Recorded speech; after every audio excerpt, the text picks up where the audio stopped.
Yeah, good afternoon. And then thank you very much for invitation to this deep learning meeting. Although my research is not really about the deep learning. And then thank many of you who are at the machine learning summer school for coming down to Okinawa and then giving very refreshing talks and posters. Okay, yeah, so today my title of the talk is Bayesian inference reinforcement learning in the cortico-basal and ganglia circuit. So it's more related to like something in between like machine learning and neuroscience. So the oyster is on this hillside looking down on the East China Sea. So it was started in 2011 and the basic concept was to make it a very international and interdisciplinary graduate school.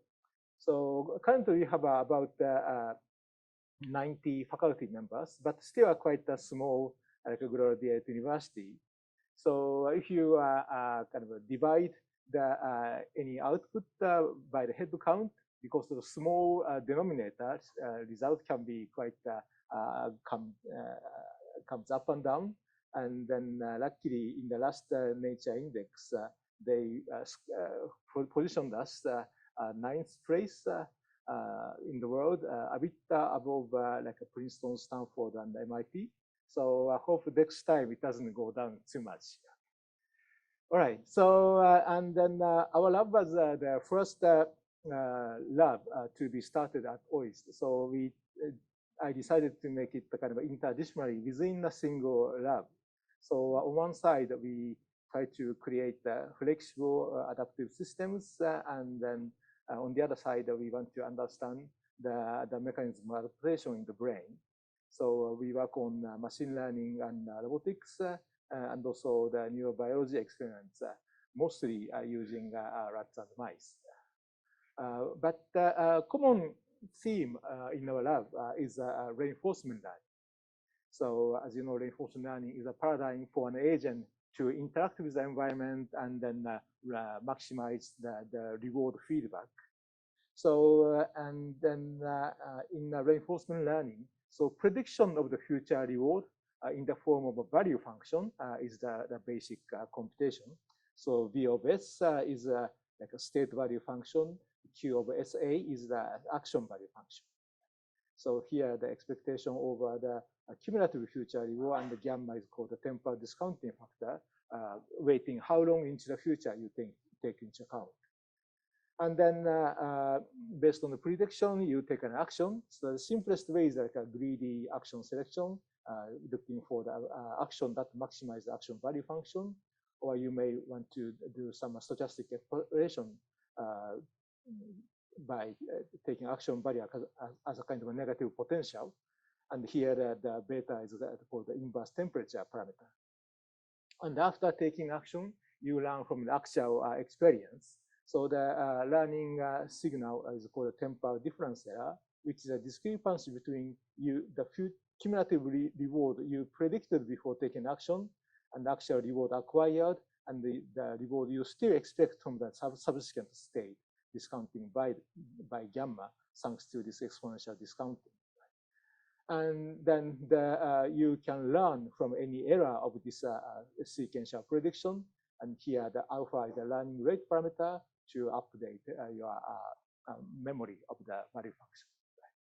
So and then how to implement these steps more efficiently and reliably, and also how to tune these parameters like temporal discounting or inverse temperature or learning rate or any other parameters to fit with the environment. That's a very important topic in implementation of reinforcement learning. So for example, a recent breakthrough in reinforcement learning is the successful use of the deep learning for the approximation of state and value functions. So, and these are very important topics in the machine learning, but also I think these are very important topics in the neuroscience. So because our brain may not be using exactly the same equations, but the prediction of a future reward or selection of action, and then learning from the experience is something that should be happening in our brain. And how our brain realizes these steps, like a prediction and action selection and learning, and how our brain can possibly tune these parameters of learning. That is a very important topic in neuroscience, and that is a topic of our neuroscience research in our lab. And then major implementation of the reinforcement learning appears to be related to this structure called basal ganglia, which is hidden under the cerebral cortex. So the basal ganglia has an input site called the striatum, and its output go through the pallidum and the thalamus and go back to the cortex. And then the important feature of this basal ganglia is that the input site called the striatum receive a very strong dopaminergic input from the substantia nigra.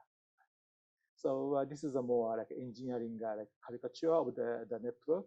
So these dopamine neurons project mainly to this striatum, especially the synapse linking the cortical input to the striatal neurons. And then Wolfram Schultz and the colleagues have shown that the activities of dopamine neurons are very much similar to the temporal difference error, the major learning signal in reinforcement learning. And current colleague in Oyster, Jeff Wickens, found that the plasticity of these synapses linking the cortex to the striatum has a specific form of a plasticity called the dopamine-dependent plasticity. So that kind of features suggest that this striatum is making a very important, taking an important role in reinforcement learning. So our specific hypothesis was that some of the neurons projecting the dopamine neurons may be learning state value functions. Others are projecting to the pallidum and thalamus, maybe representing the action value function, based on which the action is selected in this loop and then put into actual execution.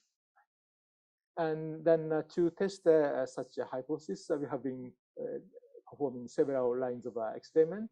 So this is the simple two-armed bandit task for a rat. So after putting his nose to the center, he chooses either left or right hole. And depending on his choice, a food pellet will be provided with a certain probability. And that probability keeps changing. So the rat needs to assess the reward probability for the left hole or reward probability for the right hole.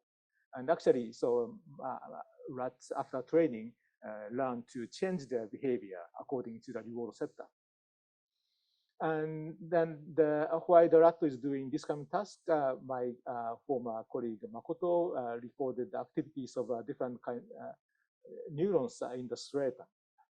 And we also fitted the animal's choice sequence to a reinforcement learning model, and then estimate the time course about the action value function over like about 200 trials.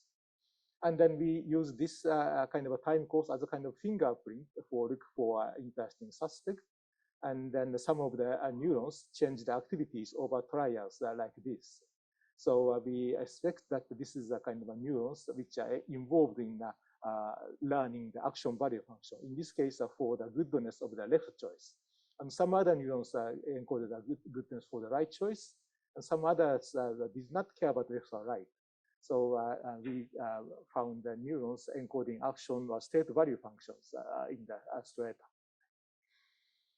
And regarding the control of the parameters in reinforcement learning, so we started to speculate that the so-called neuromodulatory system, which projects from the brainstem to the widely in the cortex and the different brain areas, may take an important role. So instead of the standard neurotransmitter like glutamate or GABA, so which are involved in the point-to-point communication, these neuromodulators appears to provide some kind of global signal to the brain. So they may be controlling some kind of a scalar parameters of the learning system. So it has been suggested that the dopamine neuron is encoding a temporal difference error, which is the major learning signal for reinforcement learning. Maybe other major neuromodulators such as acetylcholine, noradrenaline, and serotonin may regulate the other parameters of reinforcement learning. And we have been specifically focusing on this hypothesis that the serotonin may be controlling the temporal discounting parameter.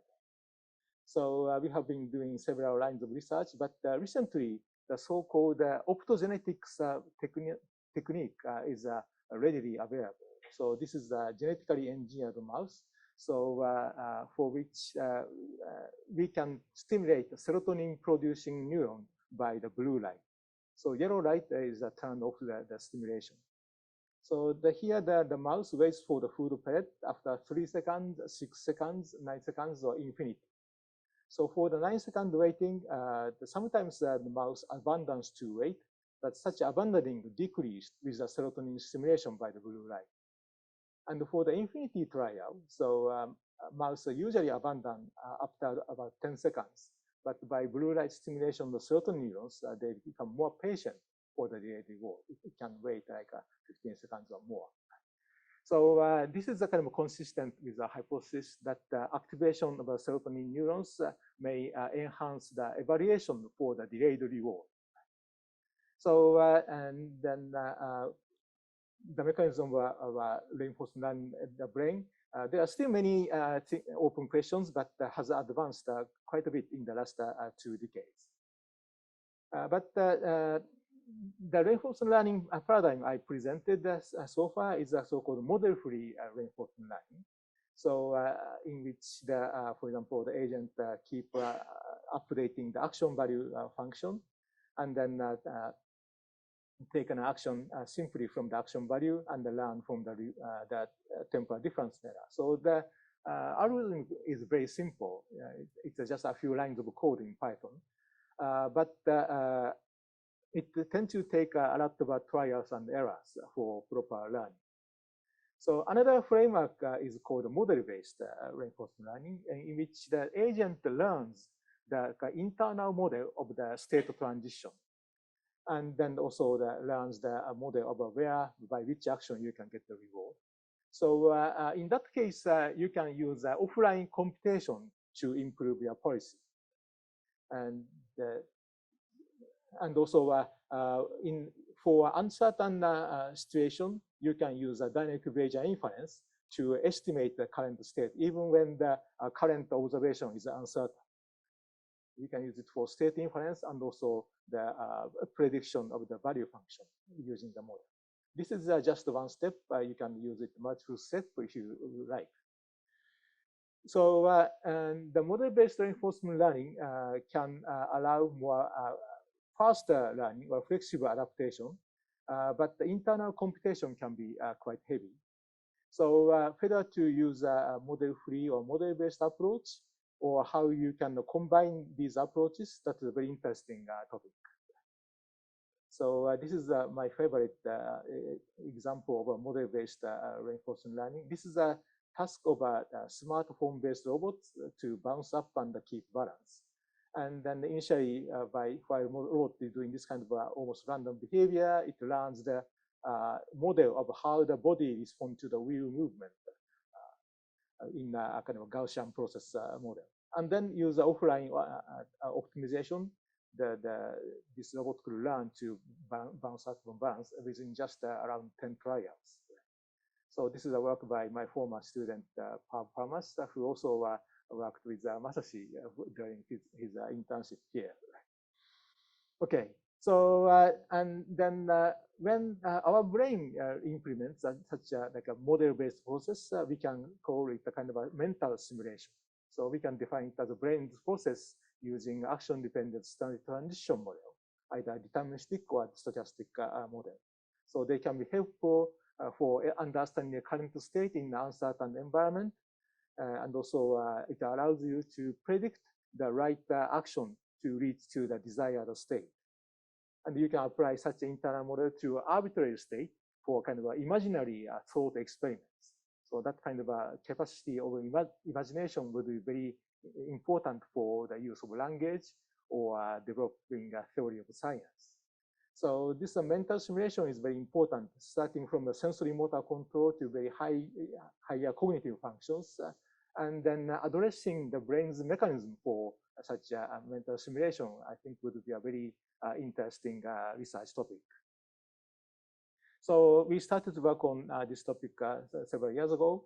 And then in considering the action planning, so I have been advocating that a very simple-minded framework that different parts of the brain are kind of specialized for different frameworks of learning. For example, the cerebellum for the supervised learning to learn the internal model, and the basal ganglia for reinforced learning from the reward signal, and the cerebral cortex for unsupervised representation learning, and also the capability for working memory.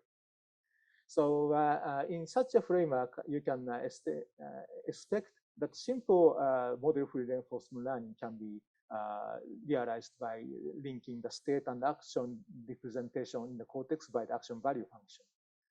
And from the model-based case, you need to have this state transition model, but that can be learned by supervised learning from prior experience. So several lines of evidence suggest such internal models are acquired in the cerebellum.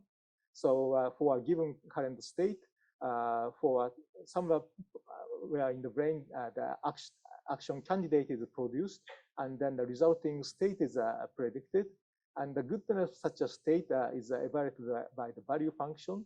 And if that is good enough, you execute it, and otherwise you try to come up with another action candidate.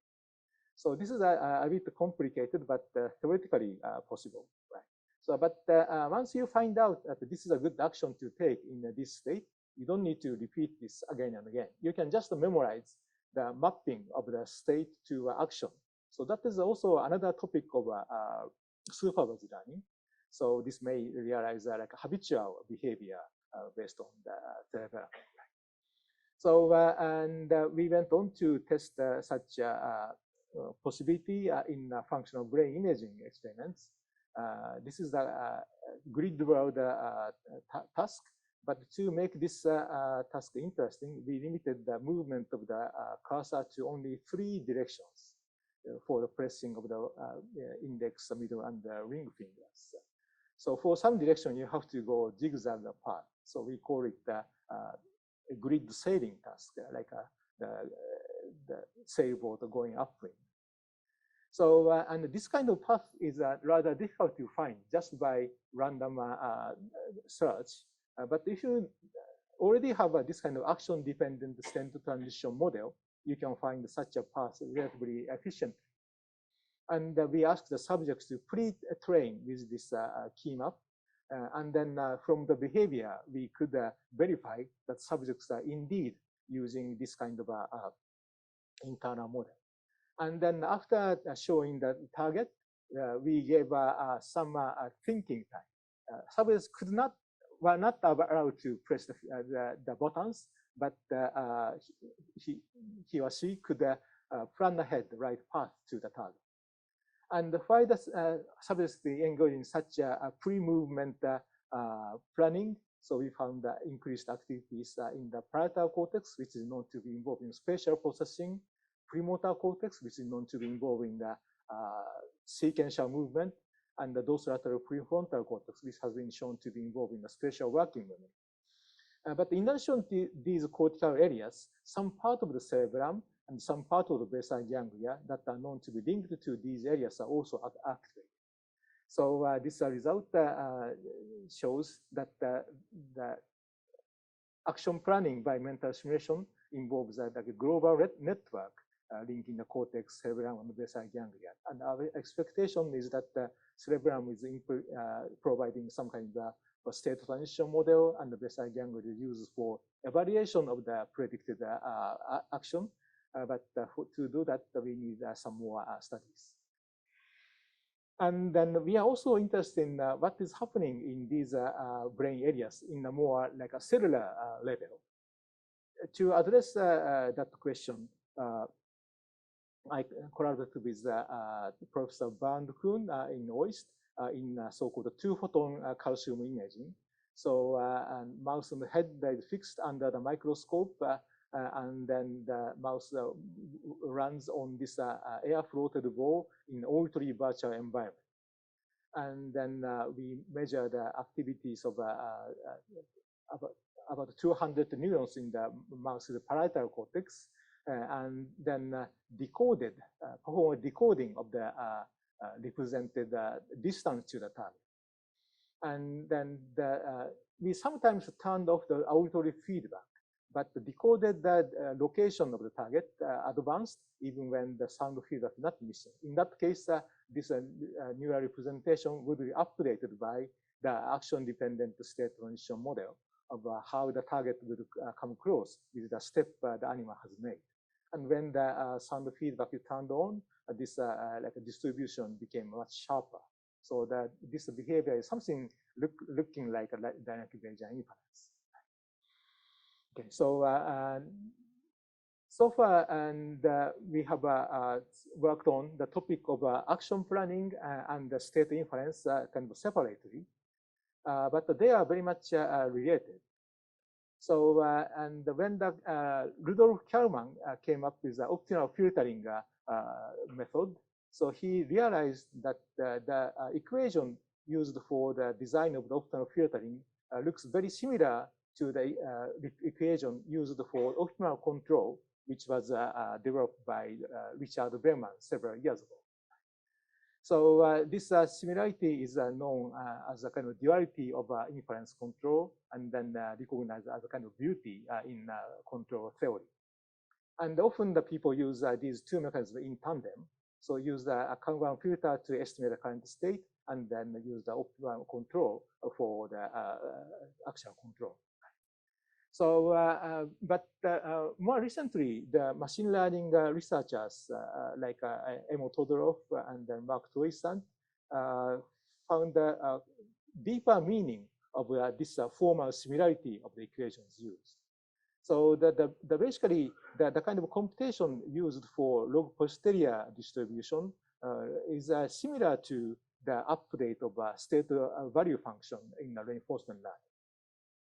So this is a kind of a graphic explanation of the idea. So in Bayesian inference, you come up based on the current inference of the state distribution. So with the state transition model, you can come up with like a predictive prior. And then that is combined with the likelihood from the sensory evidence and to produce the posterior.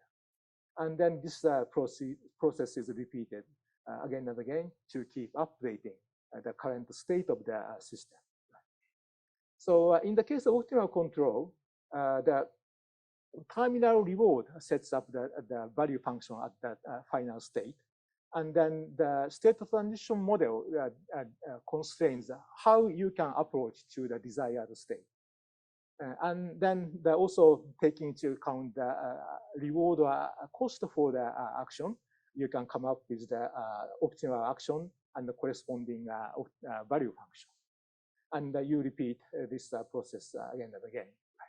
So this is the case of the finite horizon case, but in infinite horizon temporal discounting case, this kind of a computation can converge into a time-independent state value function and policy. So, and this similarity is like practically very important. So if you have a different, some kind of a algorithm for the Bayesian, dynamic Bayesian inference, you can think of a reinforcement learning version of that algorithm. So vice versa. So and for example, the Toysand and recently reviewed by the Mark Levin came up with a method to apply the message passing algorithm for the sake of reinforcement learning. So the message used in this mechanism is corresponding to the action value function, state value function. And also you can use like a variational framework for the reinforcement learning control as well. So and then this relationship is not only useful technically, but I think it's very interesting for the brain science. So because the rear half of the cerebral cortex, like a visual cortex, sensory cortex, or small sensory cortex, are mainly used for like a sensory processing, And the frontal part of the cortex, like a motor cortex, premotor cortex, or the prefrontal cortex, are involved in the motor control and action planning. So if the computation for the sensation and the actions are totally different, there's no way the same architecture can be used. But both the sensory cortex and motor cortex has the common 6-layer structure called the canonical cortical circuit, even though the thickness and the certain cell types of the neurons are different by layer, area by area. So, and there has been some proposal about how the dynamic Bayesian inference could be implemented in the sensory cortex.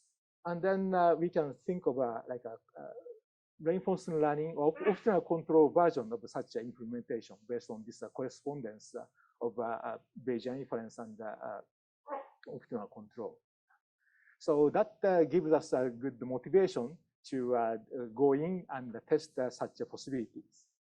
And then indeed we started like a calcium imaging project, which uses a so-called prism lens, which can monitor the activities of neurons sideways from the superficial layers to deep layers, while the animal is working on a task like pulling a lever with a different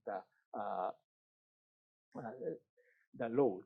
So I don't have time to go through the details, but yeah, we found different representation of the expected trial lever load and actual lever load differentially in the superficial and deep layers.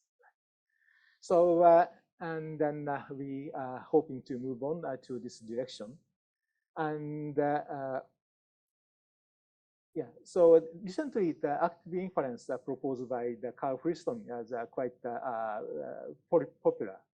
So and then the active inference and the controlled inference share the same concept that the same machinery can be used for sensory inference and control. But Carl's idea is that the same objectives, like reducing the sensory processing error, can be used for both the perception side and the action side. But in controllers inference and the kind of methods I use, so the objective function can be different. So and so whether they are really the same can be like a more taken for freely. That is something that we can test in further experiments. Okay, so I'm running out of time, but yesterday there was a point about the safety about the AI. So this summer we are organizing IEEE World Congress in the Computational Intelligence. Massashi is one of the organizers. So and the first day of the conference, we are going to hold like open forum for discussing like how to harness the evolving AI. So if you can come, please join. Okay. Right. Thank you very much for your attention.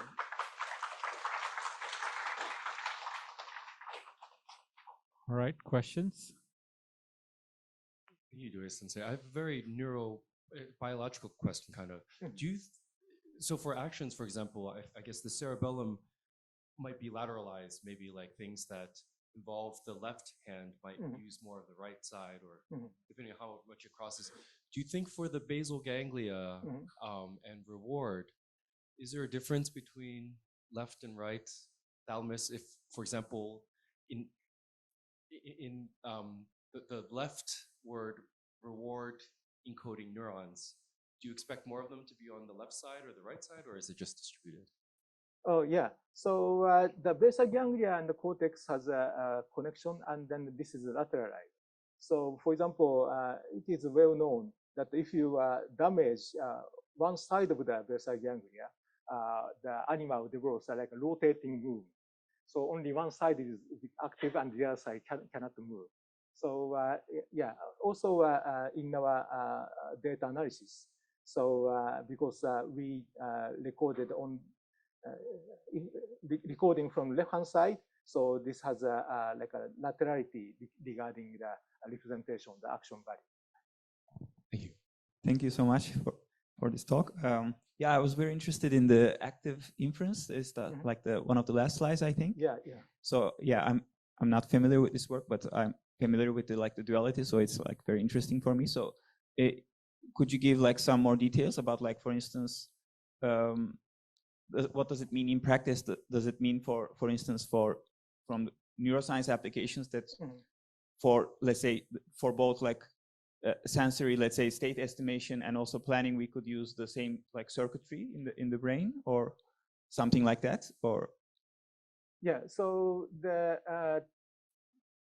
Carl Friedrichson's idea, at least as I understand, is that like a same objective of reducing the sensory uncertainty is used for the update of the hidden latent variables in the brain, and also the learning of the internal prediction model, and also the positioning in the environment, so that the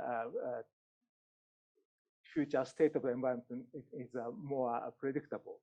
So I think that is quite helpful in a certain domain, but that may not guarantee an animal to survive. So in a very basic form of reinforcement learning is like getting food or drinking water or avoiding pain. So the reinforcement learning can be used for not only information gathering, but behaviors related to the basic requirement of life. So my view is that probably the objective for the control can be different from the objective for the sensory system. Okay, thanks so much. Okay, so one question that I have, you had this overview plot with the feedback loops, right? And so I wonder how fast these feedback loops need to be, because there's the pathways that go long range that are myelinated and the other ones that are not, so that are quicker or not so quick. Is it, you know, on what time scales do these things need to be need to get feedback? That's my question. I see. Yeah, so the loop time for the cortico-basal ganglia circuit is in the order of like 100, 200 milliseconds. So very quick movement control, the cortico-basal ganglia loop may be a bit slow. Basal ganglia is often associated with like a choice of action, and then for real-time implementation of the control, the cerebellum might be used, may take a more dominant role. So because the loop time of the cerebellum is shorter, and also the cerebellum can be used for like a predictive like feed-forward control. All right. So, yeah, if there are no more questions, let's thank the speaker. Yeah, thank you very much. Thank you for the introduction, and thank you for inviting me to this amazing workshop. And I'm Ilsang from Inha University, South Korea, and I'm gonna talk about some theoretical properties of the variational inference in Bayesian framework. And okay, so this work, my talk is based on my Ridgelet work. So the first paper is published last month, and the second paper is certain extension of the first paper in some aspects. And okay, so if my title indicates that my talk is about some theoretical property of the variational posterior, and the theoretical tool is that I use is frequentist analysis of the Bayesian posterior. And then what I want to investigate, which property that I want to investigate is some adaptiveness of the tool to the tool distribution. And let me start with introduce my notation and subject of my study. And the Bayesian posterior distribution is called at the Bayesian inference as Bayesian. We can do everything using after we obtain the posterior distribution, which is the distribution over the parameter space, conditional distribution over the given sample. But sometimes the computing posterior distribution with sampling algorithm is very time consuming or prohibited, and scalable approximation approach then can be used to compute the best computation, but some accuracy are sacrificed. And perhaps the variational inference algorithm is the most frequently used method to approximate the posterior distribution, which find a good approximation distribution to the true posterior among a certain pre-specified family of the distribution over the parameter space called the variation family. And usual distance to measure the distribution of the approximation distribution to the posterior distribution is KL divergence. Minimize the KL divergence is equivalent to the minimize the evidence low bound, which is given by the expected likelihood with respect to the variation distribution and the KL divergence to the prior distribution. And so in this work, it adopts some pre-context Bayesian perspective to analyze some theoretical properties of the variational posterior. And in this framework, unlike some real Bayesians, we assume that the data are generated from some true distribution. And assuming there exists a true distribution of the data, then we want to show that the posterior distribution can find a true parameter accurately. So this is measured by called the quantity contraction rate. This is the sequence of the sample size going to usually converging to 0.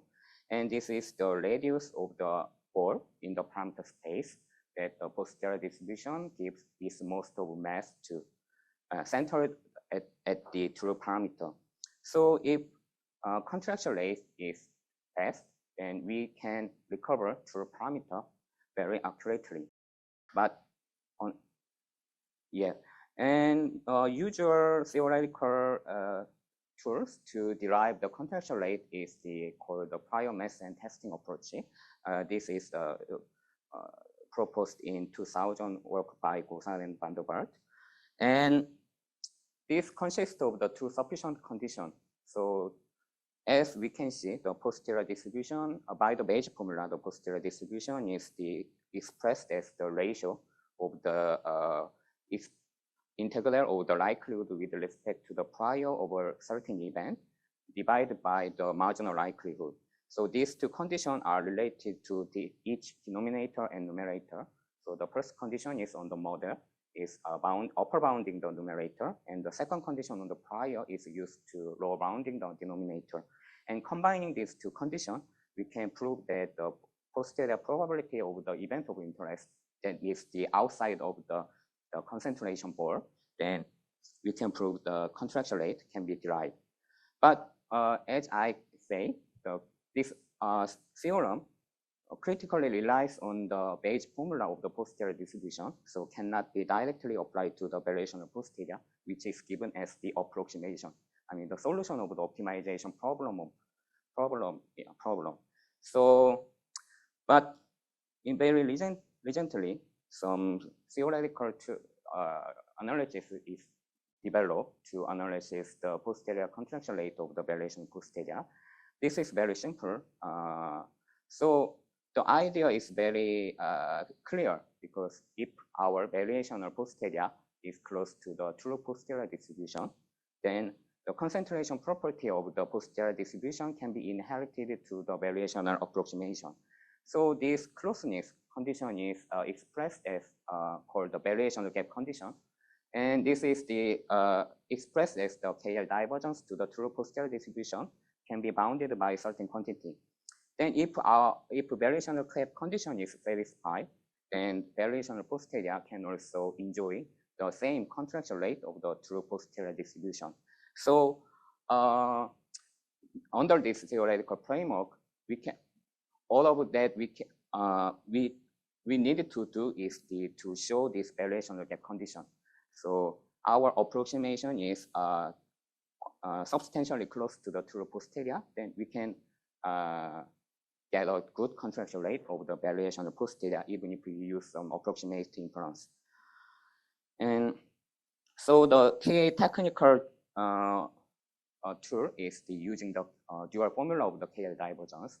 So from this dual formula of KL divergence, the posterior probability of variational posterior probability of an event can be bounded by the corresponding posterior probability plus the KL divergence term.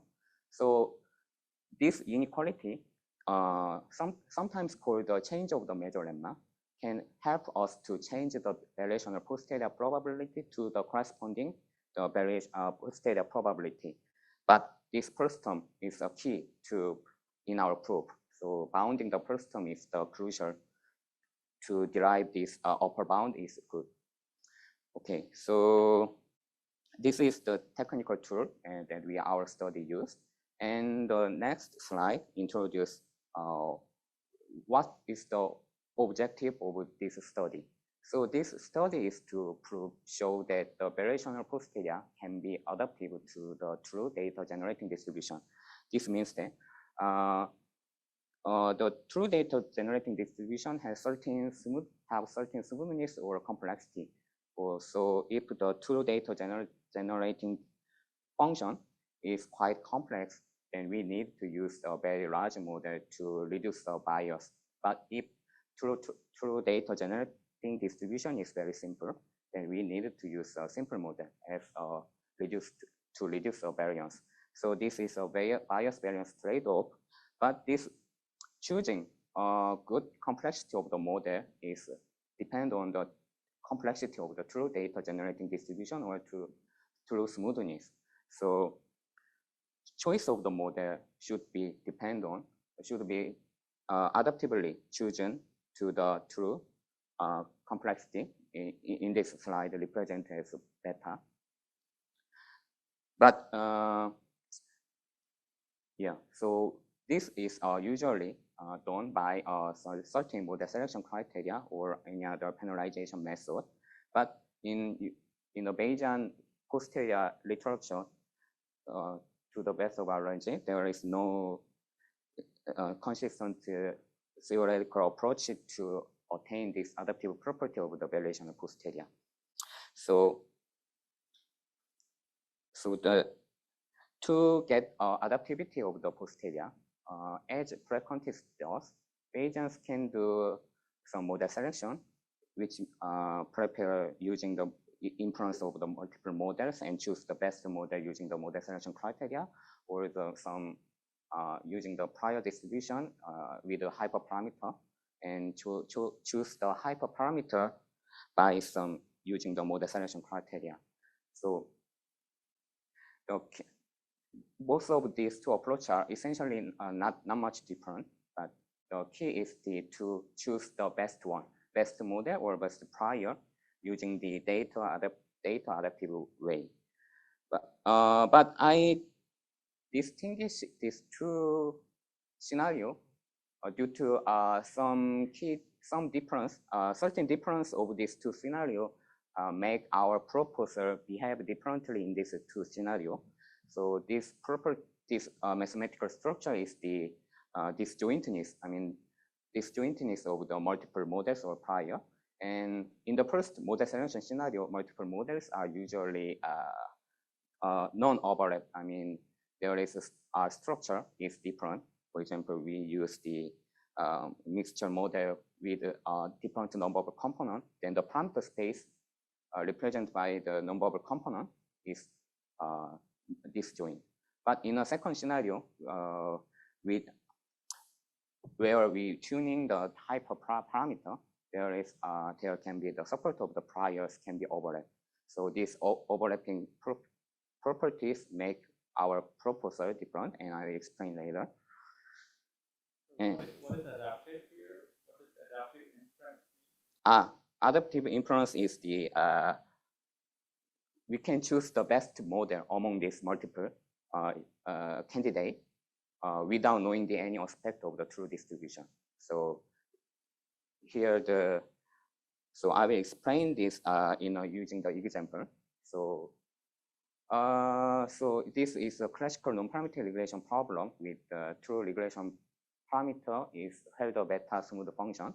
Then using the existing theory, the choice of the neural network model,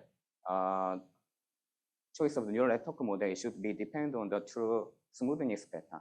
I mean, to get the optimal convergence rate, the width here denoted by lambda should be depend on the true parameter, true smoothness beta. So the optimal choice is given by n to the d over 4 beta plus 2d. This is clearly depend on the true smoothness beta. So if we choose the number of hidden nodes at each layer to proportional to this quantity, then our posterior concentrate to the minimax rate to the true regression function. But in practice, we don't know the true smoothness beta. We need to develop on data adaptive way to choose the best neural network architecture to get the optimal contraction rate in non-parametric regression problem. And this example is using the multiple neural network model with a different architecture and the width lambda. We need to prepare multiple models with a different number of hidden nodes at each layer. So we start with a very small neural network with very small number of hidden neurons, and to the large network, to the number of hidden neurons are large. And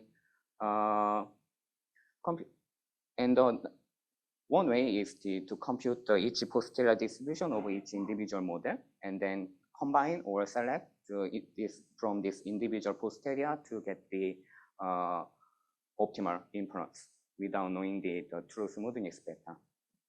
And this is the example of I said the model selection scenario, because these multiple models are disjoint to each other because the number of this dimension of each parameter space are different to each other.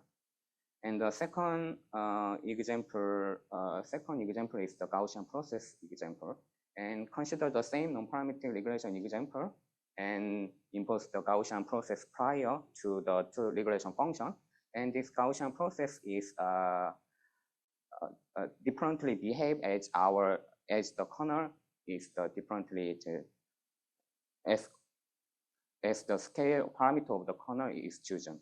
So if we use the large scale parameter, then our result will be, our posterior distribution of Gaussian process will be more smooth, and the very small scale parameter, then it will be very wiggly. And the choice of the scale parameter lambda should be also optimal, depends on the true smoothness beta. So if we choose the scale parameter in this order, then Gaussian process posterior converges to the true regression function to the optimal rate. And so in these two examples, the optimal neural network width or optimal scale parameter is selected depending on the true smoothness beta, and without knowing the beta value, but how can you do that? So yeah, how can you do that? So the usual very natural approach is the impose the hyperparameter lambda as a prior. This is called the hierarchical Bayesian, and using the certain suitable hyperprior to the hyperparameter space, then we expect that the hierarchical posterior distribution under the hierarchical prior, which is distributed over multiple models, and then we can obtain the best optimal rate without knowing any aspect of the true distribution. And this hierarchical posterior distribution can be adaptively optimal if we choose the hyperpriors in a certain way. And the choice of the hyperprior is usually, the good choice of the hyperprior is usually inversely proportional to the complexity of the prior. This prevents this is to prevent overfitting of our models. So, okay, so this is the existing result. The message is that the posterior distribution can be adaptively optimal if we use the hierarchical Bayesian approach with a suitable choice of the hyperprior on the multiple models on the multiple priors. And my research question was that how can you translate the hierarchical posterior distribution, adaptivity of the hierarchical posterior distribution to the variational Bayes framework? And okay, so the natural first approach is to find a good variational approximation to the true hierarchical posterior distribution. But the one thing, it is theoretically good, but one thing is that this is not practical approach because there are multiple models or multiple models with, for example, neural network with different number of hidden nodes, and this optimization problem, I think so. There isn't no good variation optimization algorithm to solve this problem in general. So yeah, so the approach in equation 1 can be theoretically good, but there is a practical problem. This is not a practical estimator. So I proposed some practical approach to get a good variational approximation of the adaptive optimal hierarchical posterior distribution. So my proposed approach is very simple. This is the usually divide and aggregate approach. So first, we obtain for each prior or each model, obtain a variational distribution over each model. So this is denoted by the blue one. And we combine, we mixing this, aggregate this individual variational posterior of each model or each prior. So our combination is weight. Combination weight is given, my proposal is like this. And this is the proportional to the exponential elbow and product of the prior. So this aggregation method can be this turns out to be get the best approximation in the model selection scenario. This means that when models are disjoint, our proposed aggregation approach can be a best approximation of the hierarchical posterior distribution in a certain family of a variational family. So in my first research, using this optimality property, this means that the best approximation to the true posterior, we can show that the variational gap to the true posterior distribution can be bounded by a certain order. And using this variational gap bound, we can obtain the good contraction rate of our proposed variational posterior distribution. And this also we can see that this contraction rate of the variational posterior, this is the aggregation of the multiple variational posterior, can be adaptively optimal. And one theoretical bottleneck to expand to non-overlap case, this is the regularization scenario, then it turns out that our proposal is not a best approximation to the true posterior. But even in this scenario, under certain mild condition, our proposed variational posterior to the true posterior, the variational gap between these two quantities are bounded by optimal way. So this is our main result. So either model selection scenario or regularization scenario, that means either our models are disjoint or not disjoint. The variational gap to the true posterior distribution from our proposed aggregation approach can be bounded by the best way. And then we obtain the same posterior contraction rate of the hierarchical posterior distribution, and without knowing any smoothness value of the true regression, true data generating distribution. So this is an example of the our approach to the application of the neural network. So as in the previous example, the model is the neural network model with lambda, and we then prepare multiple model with different lambda, and different lambda is different width value is chosen in this model selection model index set. And this is the geometrically spaced approach, and the cardinality is the n most log n. Then our approach first compute the variational posterior of on the model theta lambda, and then we have the multiple variational posterior distribution with the different model, and then using our meta algorithm to combine the multiple variational posterior and with the choice of the hyper-prior proportional to this inversely proportional to the prior complexity, then we obtain that minimax optimal rate of the proposed exponentially aggregate variational posterior to the true regression function. And as we can see, this is in this method there is this does not require any knowledge of the true smoothness beta. And so we can say that this is a pretty adaptive inference procedure to the regression function estimation.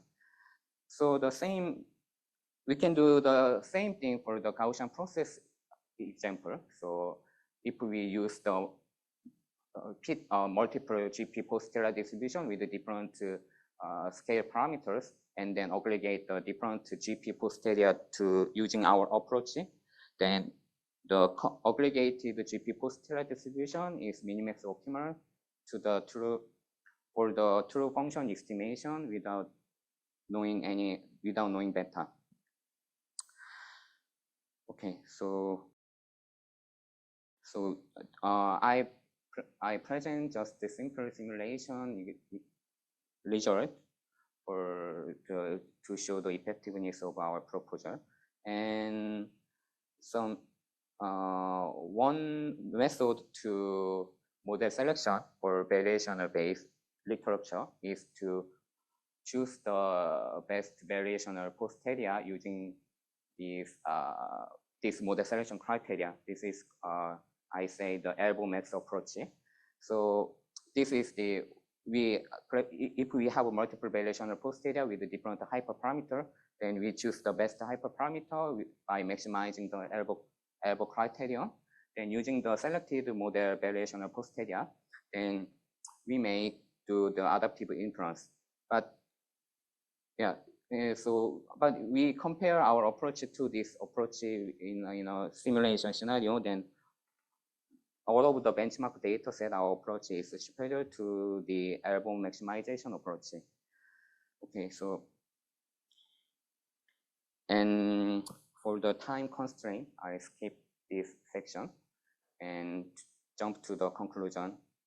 And this section is actually totally theoretical mentioning about our aggregation procedure, so I can skip all of the details. And so this is a conclusion, summary of our work. So I propose a general and computationally tractable approach for conducting adaptive inference using the variational posterior. And our proposed framework is combining and aggregate multiple variational posterior with multiple number of models or multiple number of priors. And this approach is quite general and can be adaptive in many problems. And you can find many other examples in our paper to how can our approach can be applied to get an adaptive optimal contraction rate. And one thing I will study is one disadvantage of our approach is that our approach requires multiple computation of the variational posterior distribution, and this is proportional to the cardinality of the hyperparameter set. So if a hyperparameter set is too large, then our approach is quite inefficient. So in the future, I will develop some technique to reduce some cardinality of the lambda to efficiently conduct our proposed variational aggregate approach. Thank you for the listening.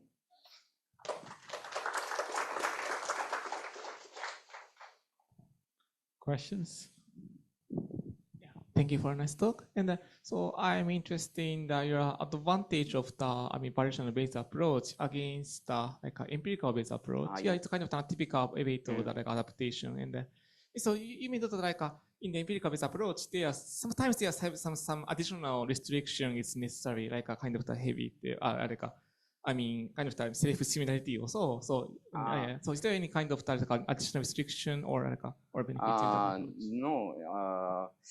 So for the adaptive contraction to prove the first order property, both empirical Bayesian and our approach do not require certain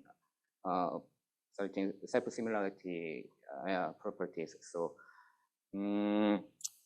actually these two approaches are theoretically almost equivalent, but our approach is more general, as you know, the obligation is more general than selection. So, and practically our method is good. And one more advantage is to our method provide model probability to but while the empirical Bayes approach does not. So, in a future, this is an interesting direction for future work, since our variational model post-data probability can be used to the edge of Bayes vector or not. Thank you very much. Any more questions? So when you have overlap, then does your bound show that if the overlap is more than the gap is more, is there some relationship like that? I'm sorry. So gap relationship between what? You said that when there's no overlap, disjoint. Yeah. So the disjoint assumption, the variational gap is minimized. Yeah, when things are not disjoint. Yeah, disjoint, and this we have some additional term to use in the bound of the variational gap, but even in this situation, this additional term can be ignored, under certain theoretical condition. So, Okay, fair enough, yes. All right, if there are no more questions, let's thank the speaker. Thank you for introduction, and thanks the organizer for inviting me here, the wonderful workshop. And I'm another Korean. And this talk is another theoretical studies of Bayesian neural networks. But previous speakers talk about variational inference, but I'm talking about the full Bayesian analysis. Okay, so I'm talking about posterior concentration rate of Bayesian deep neural networks. Keep going. So in the introduction, I will review the existing result about the posterior concentration rate for the Bayesian neural networks. So let me first explain what is Bayesian neural networks. This is a neural network. Everybody knows what it is. And this is a mathematical formula of the neural networks. I skipped that. I assume that everybody knows this. And Bayesian neural network is nothing but the Bayesian way of learning the neural networks. So procedure is very, very straightforward. We have a parameter theta, which is a concatenation of all weights and biases in neural network. And we have a training data set, and we have a likelihood. Then standard way of learning deep neural network is to maximize the likelihood. But in Bayesians, the priors and the parameters, and then obtain the posterior distribution. There's a very standard way of Bayesian procedure. And once we learn the posterior distribution, then for new test example, Bayesian use this predictive distribution for predicting the output Y usually this integration is difficult, then we use the Monte Carlo method, where there is a various spatial algorithms for generating zetas from the posterior distributions. Okay, everything is easy. And Bayesian neural network have been received much attention because it has various advantages. First of all, they have better generalization abilities, and also they have better uncertainty quantifications. And in particularly, the Bayesian neural networks yield more stable predictions than general deep learning algorithms. And there are various applications of Bayesian neural networks. So this is a Bayesian neural networks, and I will explain I'll review the existing result about posterior concentration rate. The success of BNNs is due to the ability of DNNs to approximate very complex functions, even if the DNNs are parametric models, because we have parameters, weight, and biases. But it can approximate the non-parametric functions. That's very interesting, and it's very useful for Bayesian because we can use standard Bayes theorems to obtain the posterior distribution. If we use like a Gaussian priors, then you need spatial mathematical theories to obtain the posterior distributions. But in neural networks, everything is parametric. But many parametric models, we can obtain posterior distribution easily by use of Bayes theorems, even if computation is not easy. And so in non-parametric, in statistical society and machine learning, we are interested in theoretical understandings of the Bayesian neural networks in view of non-parametric regressions. And various studies of posterior concentration rate have been done recently. For explain a concentration result, let me consider very simple non-parametric regression models. So x, given x, y follow the mean function, f0 is true mean functions, and the Gaussian noise, whose variance is sigma 0 squares. And we assume that f0 belongs to the Helmholtz functions, where beta is the order of Helmholtz space, and which means that the f0 is beta many differential functions. And we have data, which is our independent copies of the true models. And the first result of concentration is sparse BNNs considered by Posterior and Akova. And they consider this kind of spike and slab priors, so sparse priors. And they proved that the posterior concentration rate is almost minimax optimal. So they proved the sparse BNN is good. And then there are many similar results about the optimal posterior concentration rate for sparse BNNs. But there is very critical limitations of sparse BNNs. That is, computation is horrible because we have to search our sparsity patterns. So which edge should be 0 and which edge should not be 0. And it takes forever because when we consider very big deep neural networks. So these sparse Bayesian neural networks are not used popularly in practice. And there are some results about the non-sparse deep neural networks.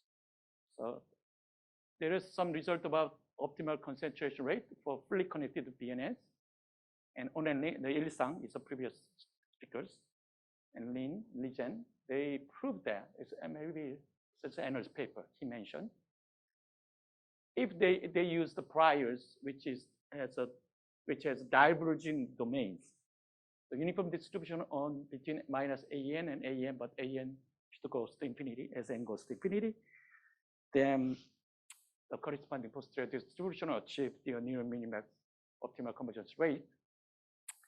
And Kong, and this is my research groups. Last year we proved that instead of using this diverging domain, if we use the habitary priors and parameters, then we are okay. So we achieve the optimal convergence rate. But the problem is that if we use these habitary priors, then computation becomes difficult.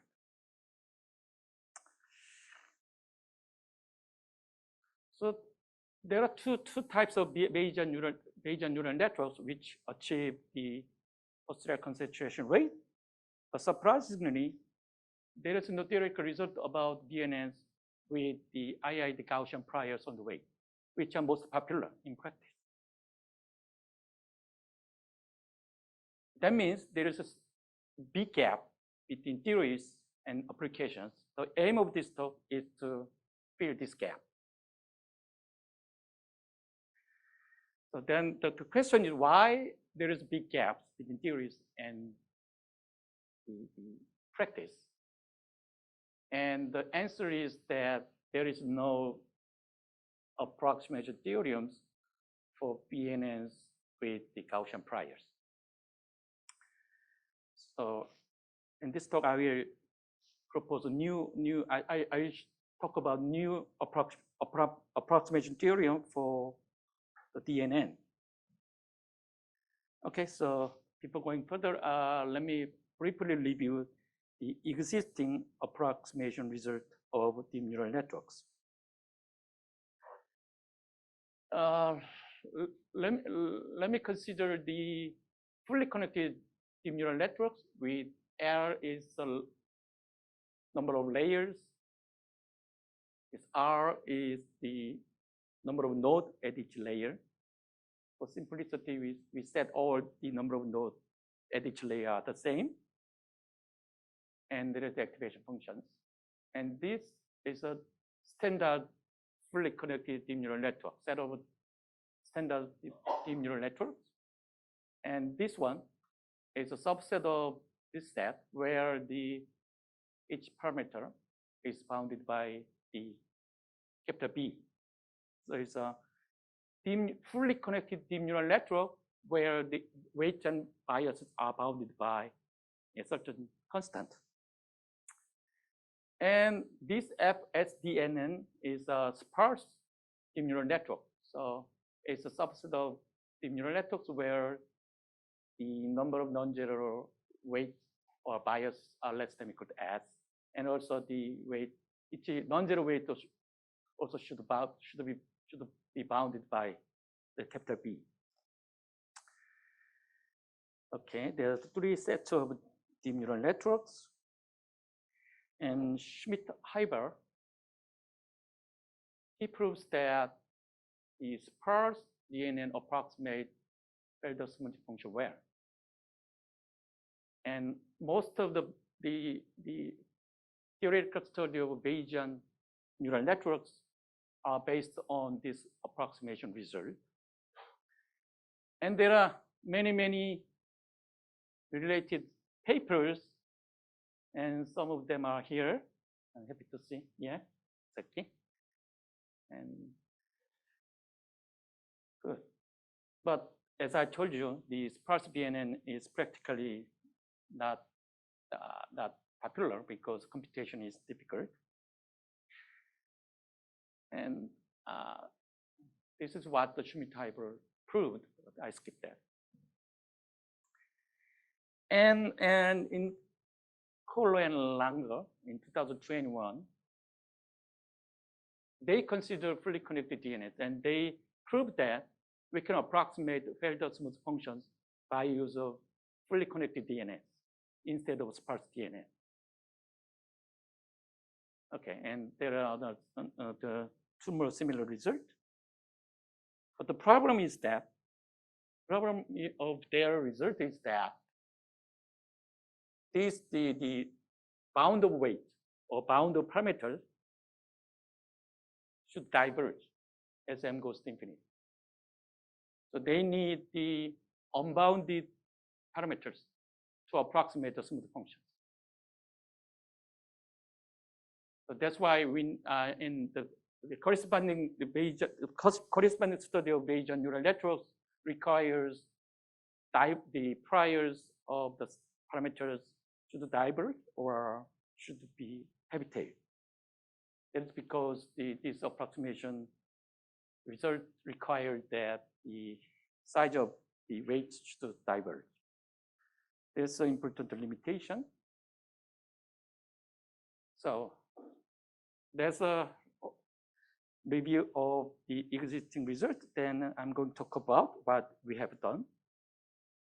So first, I'm going to talk about the posterior concentration of Bayesian neural networks with fully connected DNNs and general priors, where the general priors means that like a standard Gaussian priors. Okay, let me first explain why there's no result about standard Gaussian priors. To drive the posterior concentration rate, we need conditions so-called prior concentration conditions, which means that prior should have mass, should have sufficient large mass around the true models. So we have to devise the priors which satisfy these prior concentration conditions. And typically there are two steps to devise the good priors. First, we approximate true function by DNN. And then we put a big mass around that DNNs. That is the way of devising good priors. Okay, but then we can easily realize that what is the problem in the previous approximation theorems. For sparse DNNs, we should use, okay, we approximate true function by sparse DNNs. So we should use sparse priors. So it's computationally demanding. And for the approximation result for the fully connected neural networks, the parameter should diverge. We have to use heavy-tailed priors or the uniform priors, but its domain diverge. So to have a good theoretical properties for standard Gaussian priors, we have to have approximation result where the weight should be bounded. And that's what we have done. So we consider more general activation functions than the ReLU, so-called the RIKEN. And then what we have proved is that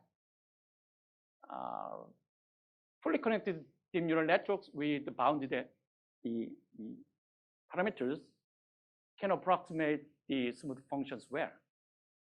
That's all we have done. So this is the comparisons. So Schmidt-Heiber, they required sparsities. Kohl and Langer, they require diverging size of parameters. But ours, we do not need sparsity and also the weights are bounded. And the idea of proof is very simple. Actually, Kohl and Langer use this kind of the deep neural networks where the size of weight at the bottom layer is very large and the size of the other weights are small. But actually, as you know, there is an equivalent the neural network, like a scaling invariant. So we can distribute this size to the weight of the upper layers. So we can make same neural networks but similar weights. Like the weight balancing something. Yeah, so we can do that. So I use this property to prove that there is a neural network with the bounded weight which approximate the smooth functions well. And based on this approximation result, we proved that the posterior convergence rate is minimax optimal, assuming that prior on the parameters satisfy these conditions, but this condition is very mild.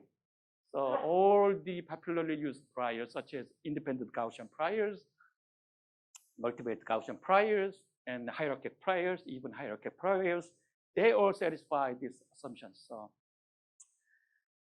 what I have done is to prove that standard Bayesian neural network, popularly used in practice, also achieves the optimal posterior contraction rate. Okay, but there is still problems because in the architecture selections, there is a beta. Actually, as the previous speaker, Ilsang, also talked about adaptiveness, but this choice is not adaptive because we should know better. So next mission is to make it adaptive. So it's a posterior concentration with random architectures. This is our paper was published in last year. And let me explain what it is. Okay, for this one, we propose new Bayesian neural network, so-called masked Bayesian neural network. Okay, as I told you, in the choice of the number of nodes at each layer, there is a beta here, but we don't know what the beta is. And usually in this case, Bayesian put the priors on that hyperparameters beta, and then obtain the posterior distribution. So instead of putting prior on beta, we usually put the priors on the number of nodes at each layer. And it is not difficult to prove that if we use this kind of priors on the number of nodes, then the corresponding Bayesian neural networks achieve the optimal posterior concentration rate adaptively to the smoothness. There is no beta in the model architecture or the priors, because this term is replaced by this term, but there is no beta. But the problem is that this kind of prior is computationally demanding, because when the number of nodes changes, the dimensional parameter changes. So we should use very spatial MCMC algorithms such as reversible jump MCMC,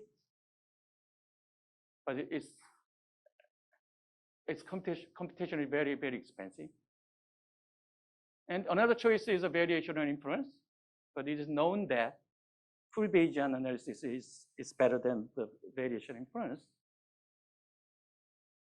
So instead of putting this kind of naive priors here, we devise a special Bayesian neural network, so-called masked Bayesian neural networks, which is computationally feasible, but yet achieve optimal posterior concentration rate adaptively to the smoothness.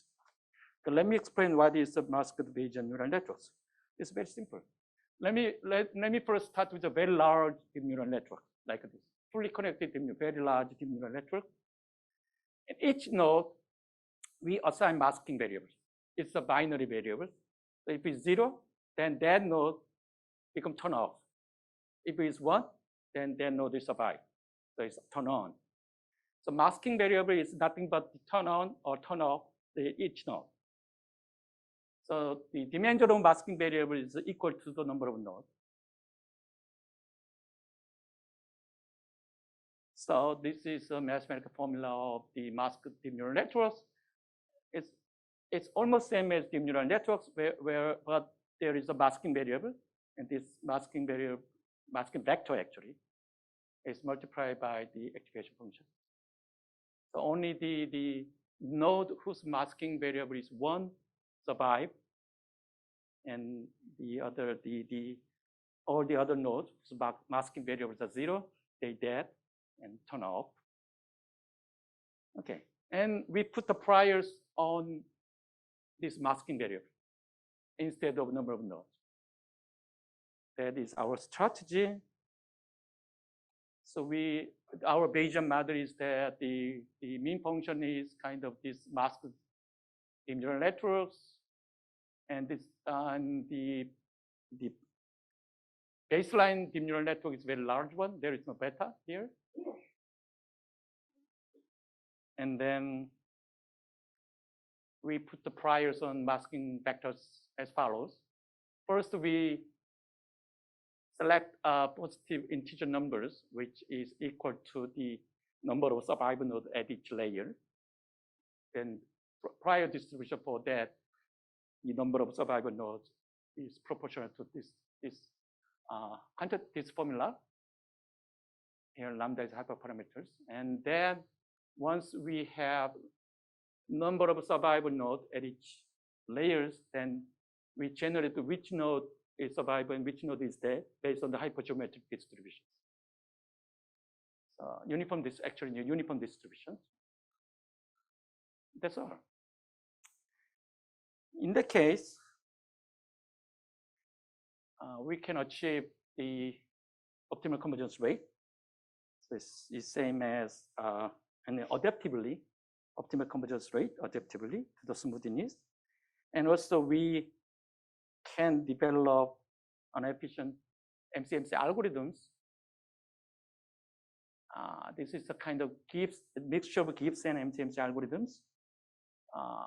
For conditioning on M, actually, if you're conditioning M, if you know the masking variables, then you simply delete all the node, the dead node, then you will have a fully connected, another fully connected neural network.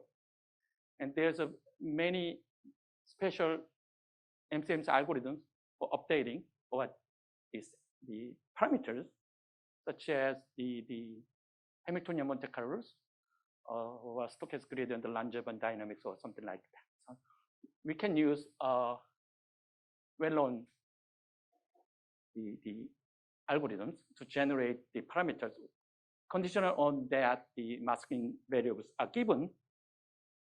And then we update the masking variables, but we for this purpose, we develop a spatial birth and death algorithms, but it's not difficult. The idea is very simple. You choose either death or birth. If you choose death, then delete some node which currently active, make them dead. And if you choose the birth, then add new select some nodes which are currently inactive, then make them active. That's all. It's a very standard MCMC algorithm for this kind of problems, like in Bayesian decision trees. People use this kind of birth and death Metropole-Hastings algorithms. It is a proposal algorithms. So this is a summary, but it's very technical, so I'm going to skip that. Anyway, since we introduced the masking variables, we can develop the birth and death Metropole-Hastings algorithm. That is the main key point of our masked Bayesian neural networks. And we do several experiments. We analyze simulation data, real data set. Also, we applied our Bayesian models to time series models. And also, we applied our models to convolutional neural networks. And we found that our Bayesian neural networks dominate other the deep learning algorithms. So it's good. And so it's the final conclusions. So beginning with the fixed architectures, we develop a new approximation result. And based on this new approximation result, we show that BNNs with the general priors achieve a near minimax optimal convergence rate. And for BNN with the random architectures, we develop a spatial Bayesian neural network, so-called masked Bayesian neural networks. And we prove that each achieves near minimax optimal concentration rate, adaptability to the smoothness. Also, we implement an efficient MCMC algorithm for searching good architectures efficiently. So we are happy. But okay, that's all for my talk. Thank you very much. Thanks. Questions? Okay, so thank you for the talk. And in this line of approximation of deep neural networks, there's this a line of papers that deals with the Bezoff space, and that is because in the Bezoff space, unlike Helder or Sobolev space, we have a separation between the minimax optimal rate and the Kolmogorov width. So I was wondering if something similar can be said for DNNs, where they achieve. So we can prove that they achieve minimax optimal rate, but no linear or kernel method can achieve that. Yeah, for Bezoff space, there is some result about the sparse DNN. But I don't know. I don't know about the fully connected DNN in Bezoff space, but I'm sure there are. But I don't think there is a approximation result for fully connected DNN with bounded parameters in the Bezoff space. But it's not surprising that somebody can prove. Yeah. So. Thank you for a nice talk. And I'm interested in computational cost, especially MCMC and HGLD used to achieve the posterior. And my question is that, so your random architecture requires more computational cost, or is it almost same to the fixed architecture? Is there a difference? Of course, the random architecture requires more computations, but if you use fixed architectures, then you should decide the number of nodes at each layer. It's difficult. So you need additional time to tuning the optimal architectures. But if we consider that, if we consider computation time for the tuning, then definitely our masked Bayesian neural network is much faster. Yeah, thank you for that. Thank you. I know people want to go for coffee, but just a very short question. Yeah. You said multiple times that Bayesian neural networks are known to work better, but if you ask deep learning people, almost nobody agrees to that. And I have spent my life just trying to tell people, oh, we should do more Bayesian things.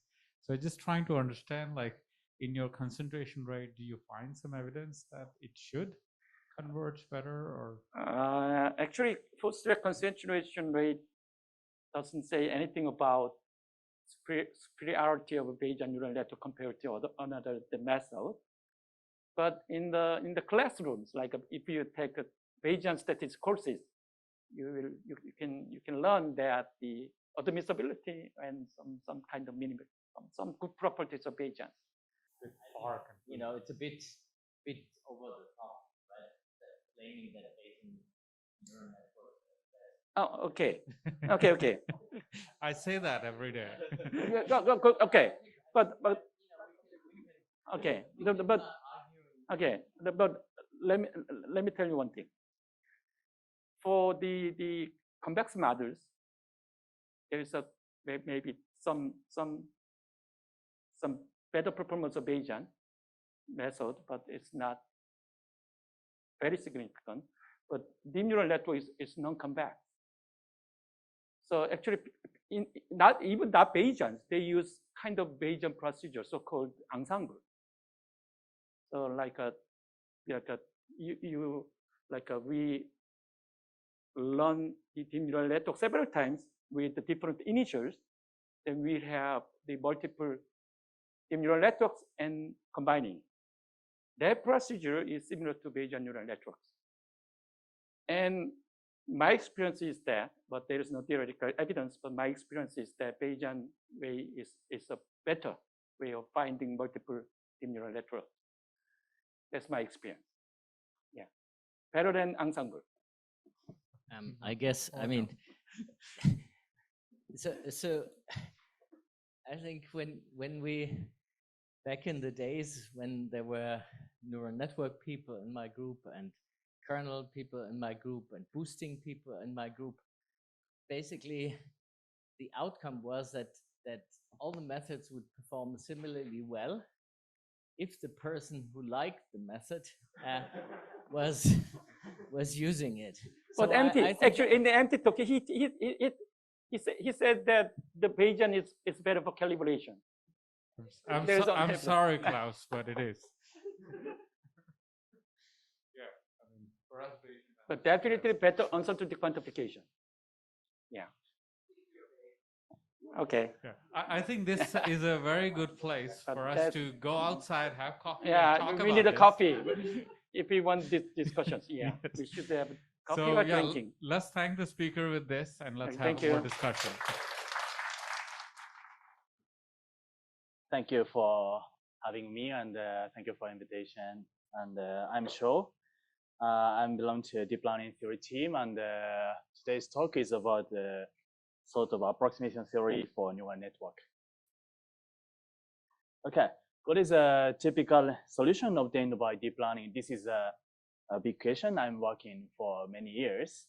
And for example, of course, many of you are still already know about what deep neural network is, but you know, still because the learning process of deep learning is black box, so we do not know how the parameters are organized inside neural network after learning process. So we want to know, or I want to know, how parameters are organized, or how, for example, the functions are decomposed into subfunctions.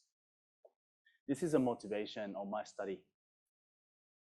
And so this morning, I was really surprised because in the Amartyan's talk, he mentioned Sonoda Murata autoencoder vector field. Really surprised, but of course, it's really honor. And this is also in my literature of study to understand how neural network process information. And this is early results on how denoising autoencoders process information. And in my PhD course, we show that Gaussian deep neural network, Gaussian infinitely deep denoising autoencoder process information by decreasing entropy of the data distribution. This phenomenon is now known as the inverse diffusion process. All right. Anyway, let's get back to the main topic. Okay. So in order to understand the parameters of neural network, I consider the formulation. I consider neural network learning equation.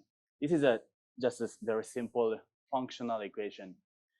Consider any kind of deep neural network with unknown parameter gamma, and given a function, data generating function f, to be approximated by neural network. What we want to know, find a parameter gamma that represents the function f. So we want to solve this. And the Ridgelet transform, the main topic today, is the solution operator for this equation. And so in this talk, I first introduce what classical Ridgelet transform is, and in the latter half, I will explain how to derive the Ridgelet transform for more general modern deep learning age neural networks, including deep neural network. All right. So to explain what Ridgelet transform is, I start from fully connected single hidden layer neural network. As you know, this is a function of x, and here nonlinear activation function is fixed, and AI and BI and CI, those are parameters. And only in a single hidden layer case, we can regard this as a linear combination of a basis function sigma a dot x minus b with the output coefficient ci. So it makes analysis somewhat clear, but this is only for the single hidden layer case. And in order to understand how neural network approximate or express function, here I put a graph. of a single hidden unit for two-dimensional input case. So it has a constant direction. We call it the ridge function. And this case is the two-dimensional input case, and the vertical axis corresponds to the output dimension.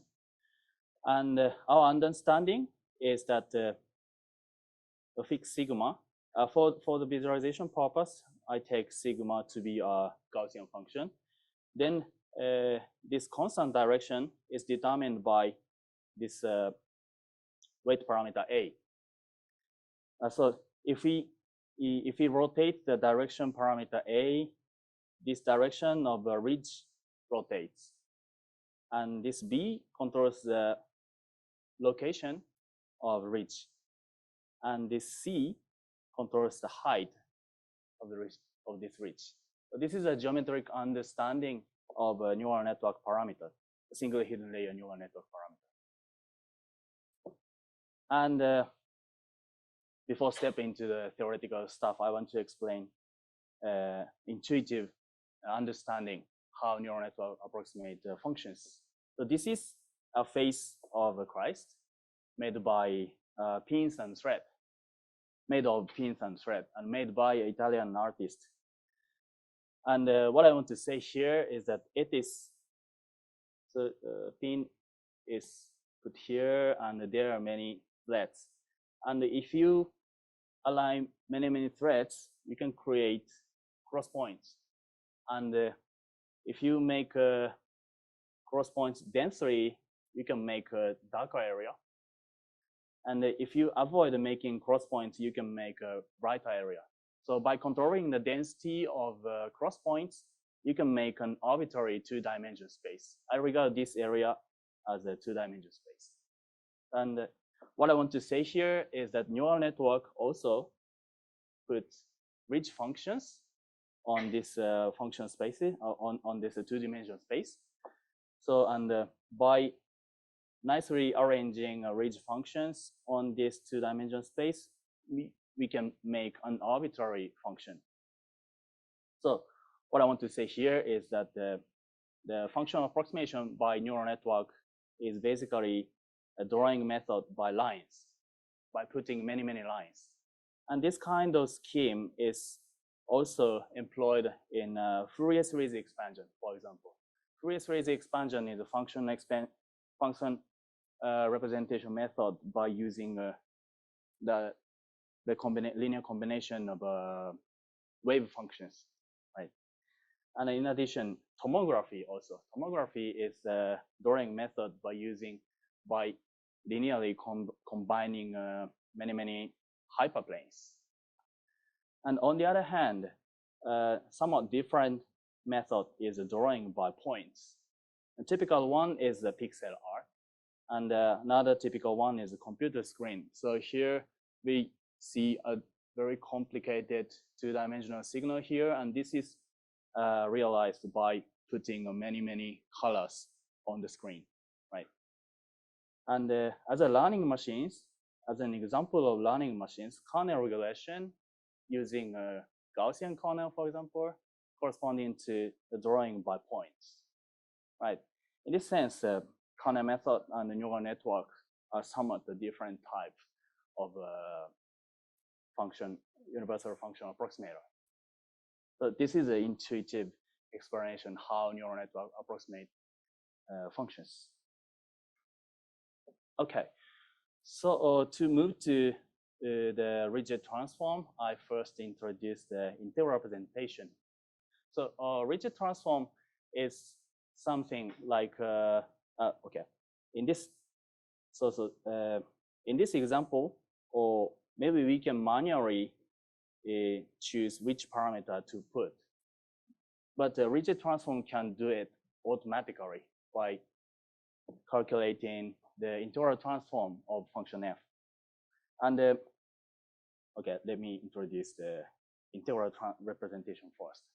So the upper panel corresponds to an ordinary finite neural network, and the bottom panel corresponds to a continuous neural network or infinitely wide neural network. And this is integral transform of weighting function gamma. And in this formulation, all possible hidden parameter A and B are integrated. So we do not need to choose which AI and BI to use.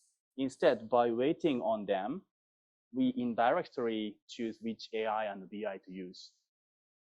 So, and this kind of trick is used, for example, in the mean field analysis or Bayesian neural network setup.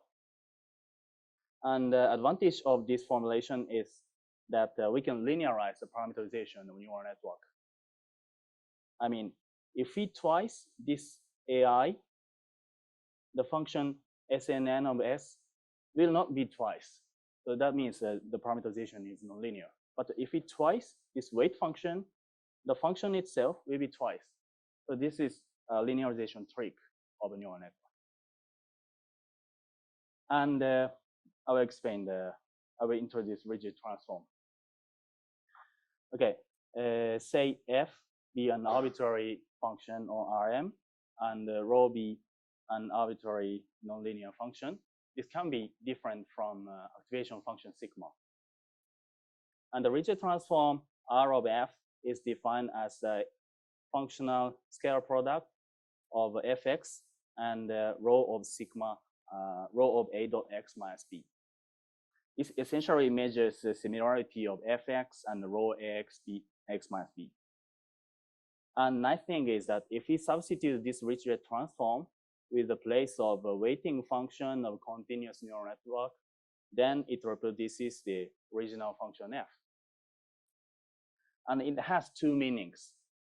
The first meaning is that the continuous neural network can explicitly, rigorously express the original any L2 function F. So in this sense, we can understand this reconstruction formula as a universal approximation theory for continuous neural network. This is the first meaning. And the second meaning is that we can understand the roles of rigid transform and the continuous neural network operator, I call it S, as the same as the Fourier transform and the inverse Fourier transform. You know, the continuous neural network operator corresponding to Fourier inverse. And the rigid transform corresponds to Fourier transform. And we know that if we substitute Fourier transform with the place of frequency function, then inverse Fourier transform reproduces the original function, right? So R and S plays the same roles with F and F inverse. Rho and sigma? No, yeah, like theorem says we have this, but I don't understand. You reconstructed back signal, is that what it says? Yeah, we reconstruct. When you set rho and sigma to be the same. We do not need to take a rho and sigma to be the same. We have freedom of choice of rho and sigma. And okay, I didn't mention this part. This is just a constant, okay, depending only sigma and rho, independent of function F. Is there any assumption on rho? Rho is, yes, I skipped this part. Rho, I assume here, rho is a Schwartz test function, rapidly decreasing smooth function. And on the other hand, the sigma can be on any temporal distribution that contains a ReLU and Gaussian and hyperbolic tangent, almost any kind of activation function. Okay. Fine. And this is a visual example of a rigid transform for a one-dimensional signal. So it typically have okay, this is the original function F, and this is the result of a rigid transformation. So we see a two-dimensional signal, and the red part corresponds to a high, positively high intensity, and the negative part corresponds to a blue part corresponds to a negative high intensity. So it usually oscillates, and the distribution obtained by rigid transform is usually a signed distribution. This is a bit different from a Bayesian setup. Bayesian neural network always consider positive distribution parameters. And so if we substitute the Ridgelet transform to a continuous neural network operator, we can reproduce original function as long as this coupling condition sigma and rho. This is a bilinear form of activation function and dual Ridgelet function. And as long as it is not orthogonal, you can reproduce original function. This is somewhat different from Fourier and the Fourier inverse transform, because the Fourier transform is one-by-one bijection, but the Ridgelet transform is not a surjection. It's still an injection. And one nice thing is that we can show if we train a finite width single hidden layer neural network by using gradient descent and plot the distribution of parameters in this A-B space, the pattern or the distribution of parameters after learning, we can show that it converges to the Ridgelet transform. So in this sense, including science. So in this sense, we understanding the neural network parameters can be reduced to understanding or analyzing a Ridgelet transform of function f. All right, this is what the Ridgelet transform is. And of course, how to find the Ridgelet transform. So over the past few years, we work on finding a Ridgelet transform for modern neural networks, like a convolution or some neural network or manifolds. But before our study, there no way to find the Ridgelet transform. The Ridgelet transform was only known for a single hidden layer neural network. And first, I asked my supervisor Murata Sensei, but he forget everything. How to find the Ridgelet transform? Yeah, so it's just by inspiration. And the Ridgelet transform, the name of Ridgelet is originated by Emmanuel Candes. He also found the Ridgelet transform isolated independently with Murata Sensei, but so I didn't ask you anything about the Candes, but anyway, in the 90s, there are no Ridgelet transform for convolution network or whatever. So in the past few years, we developed two methods. One method is using a Fourier expression. This method is really strong, and we can derive the Ridgelet transform a variety of modern layers, including convolution net or whatever.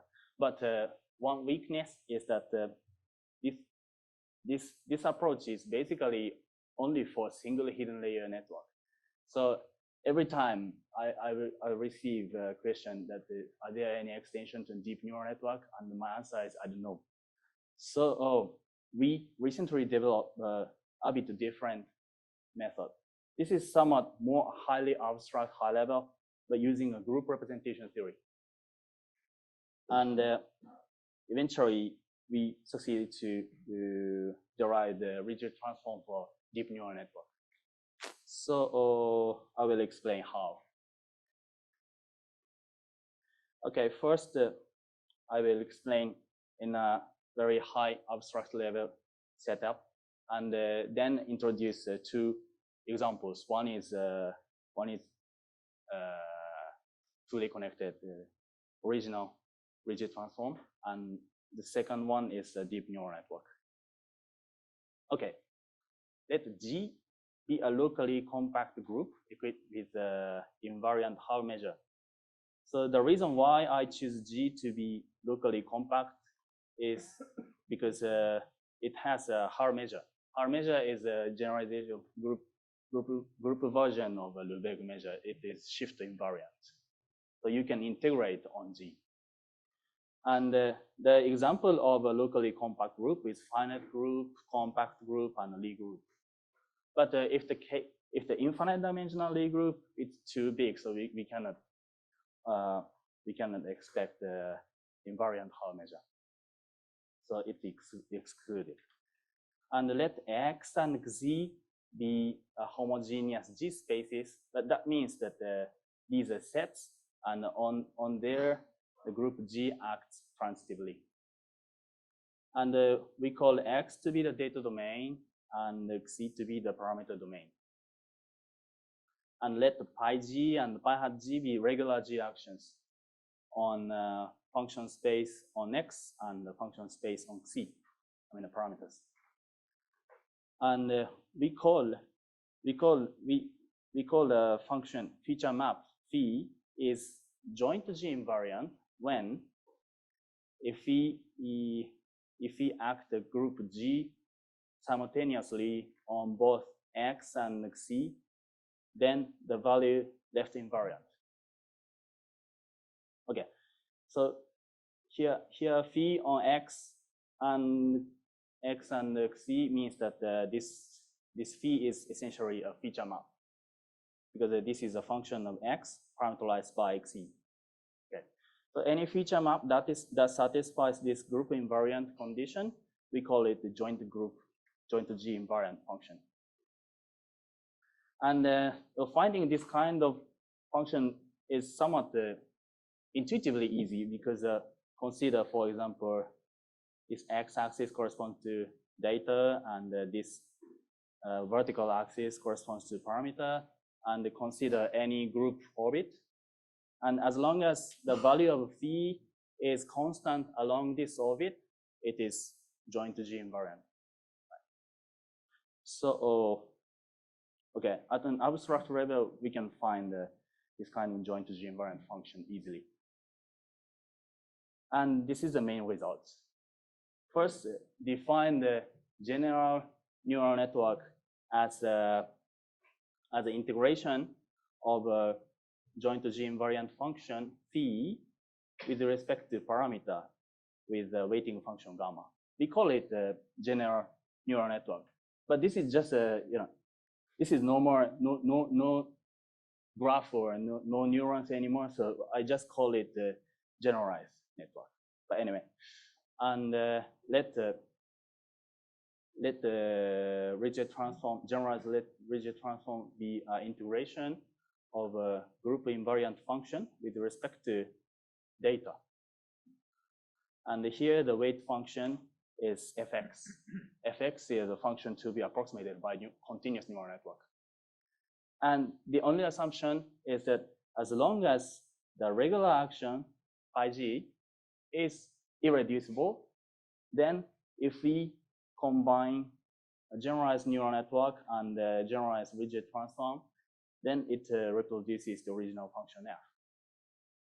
So the difficult part is to verify if the group action, I mean the regular group action, is irreducible or not. But anyway, this is a very general result. Phi and phi, are they? Can be different. And they are general functions, like they're not like single layer. Yeah, Yes, single yes, layer. yeah. Can also be a deep. Okay. So, and nice thing is that the proof is very short, almost 6 lines. But before I come to this proof, I took 10 years. One line take more than 1 year. But this is a power of a group representation theory. So we use Schur's lemma. This is somewhat abstract theorem, but it says that any unitary representation is G if and only if the regular representation, the representation if bounded operator commutes with the unitary representation, then this T has to be the constant multiple of identity.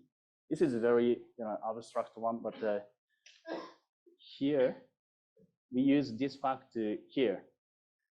So by using the left invariances of measures and the functions, we can directly show that the NN of R commutes with the regular action of a group G. And as long as it commutes, then it has to be the constant multiple of identity. So, and this finishes the proof of the universality. And this is a concrete example. Again, the case of a fully connected single hidden layer neural network. In this case, the group is an affine group acting on RM.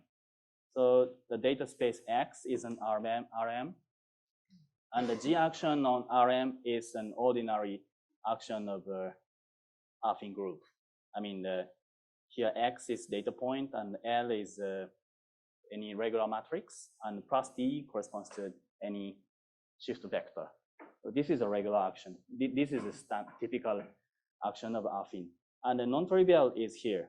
Non-trivial part is the action on parameters. So we define the dual group action on parameters like this. This looks really weird, but it left the feature map sigma a dot x minus b invariant. So that means that if we apply group action and a dual group action on data and the parameters simultaneously, then everything is transformed to a really complicated formula, but everything cancel out. So we can reproduce the sigma a dot x minus b again. So it means that the sigma a dot x minus b, this is a feature map for a single hidden layer neural network, is joint to G invariant under the action of these two group action and dual group actions. And so according to the general result, if we put the integration of a sigma a dot x minus b with respect to parameters, we call it a neural network, and the dual one we call the dual as a rigid transform. If we combine, because in this case we know that the pi g is irreducible. Pi g is a regular action of an affine group on L2 RM. It is known to be irreducible. So according to a general result, the composition of NN of R have to be the identity map. And I will skip this slide. So, and finally, I want to explain the application to a deep rigid transform. But the idea is really simple. So first idea is to identify the hidden layers with a group action on data space X. So I call it, this is just an excuse. This is still a formal deep neural network. But anyway, as long as these hidden layers are element of group, we can compose hidden layers as many times as you want, right? And so here this phi corresponds to an output layer. So the structure of network looks somewhat like a mixture of deep neural networks. And here phi is fixed. This is somewhat like a hyperparameter.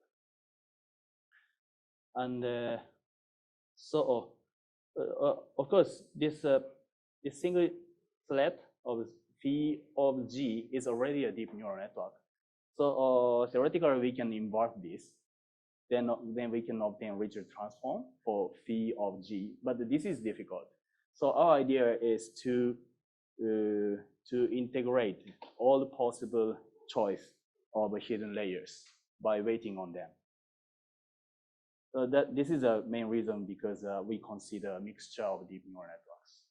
But anyway, then in this case, we can find that this part, phi of g of x, this part is again joint to G invariant function under the action of a group G on X and the G on hidden layer G itself.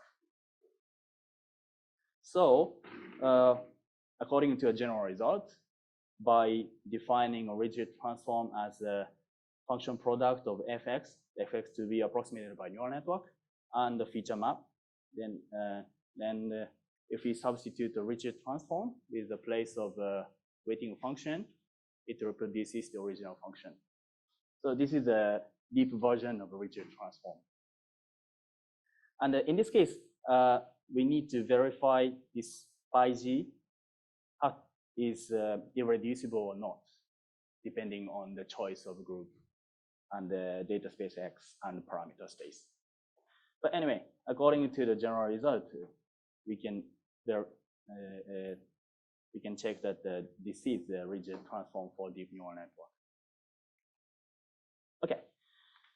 Okay, to conclude, the ultimate goal is to characterize the deep solutions, and we have seen that the shallow neural network, shallow solutions are characterized by rigid transform, and in the last half part, I explained how to derive the rigid transform for modern setups.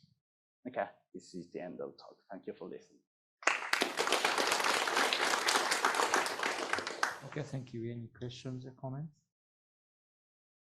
Could you expand upon the part in the deep part where you identify each group element with a map from X to X? You say that's not constructive, or what's exactly happening there? What do you mean constructive? And so is this just a group action on G on X? Any group action. Okay. Yeah, as long as the regular action corresponding to group action is irreducible, it holds. It works. The fact that this is multiple layers is just like you're multiplying many group. Yes, we are multiplying, but every single threads are weighted by this weighting function gamma g.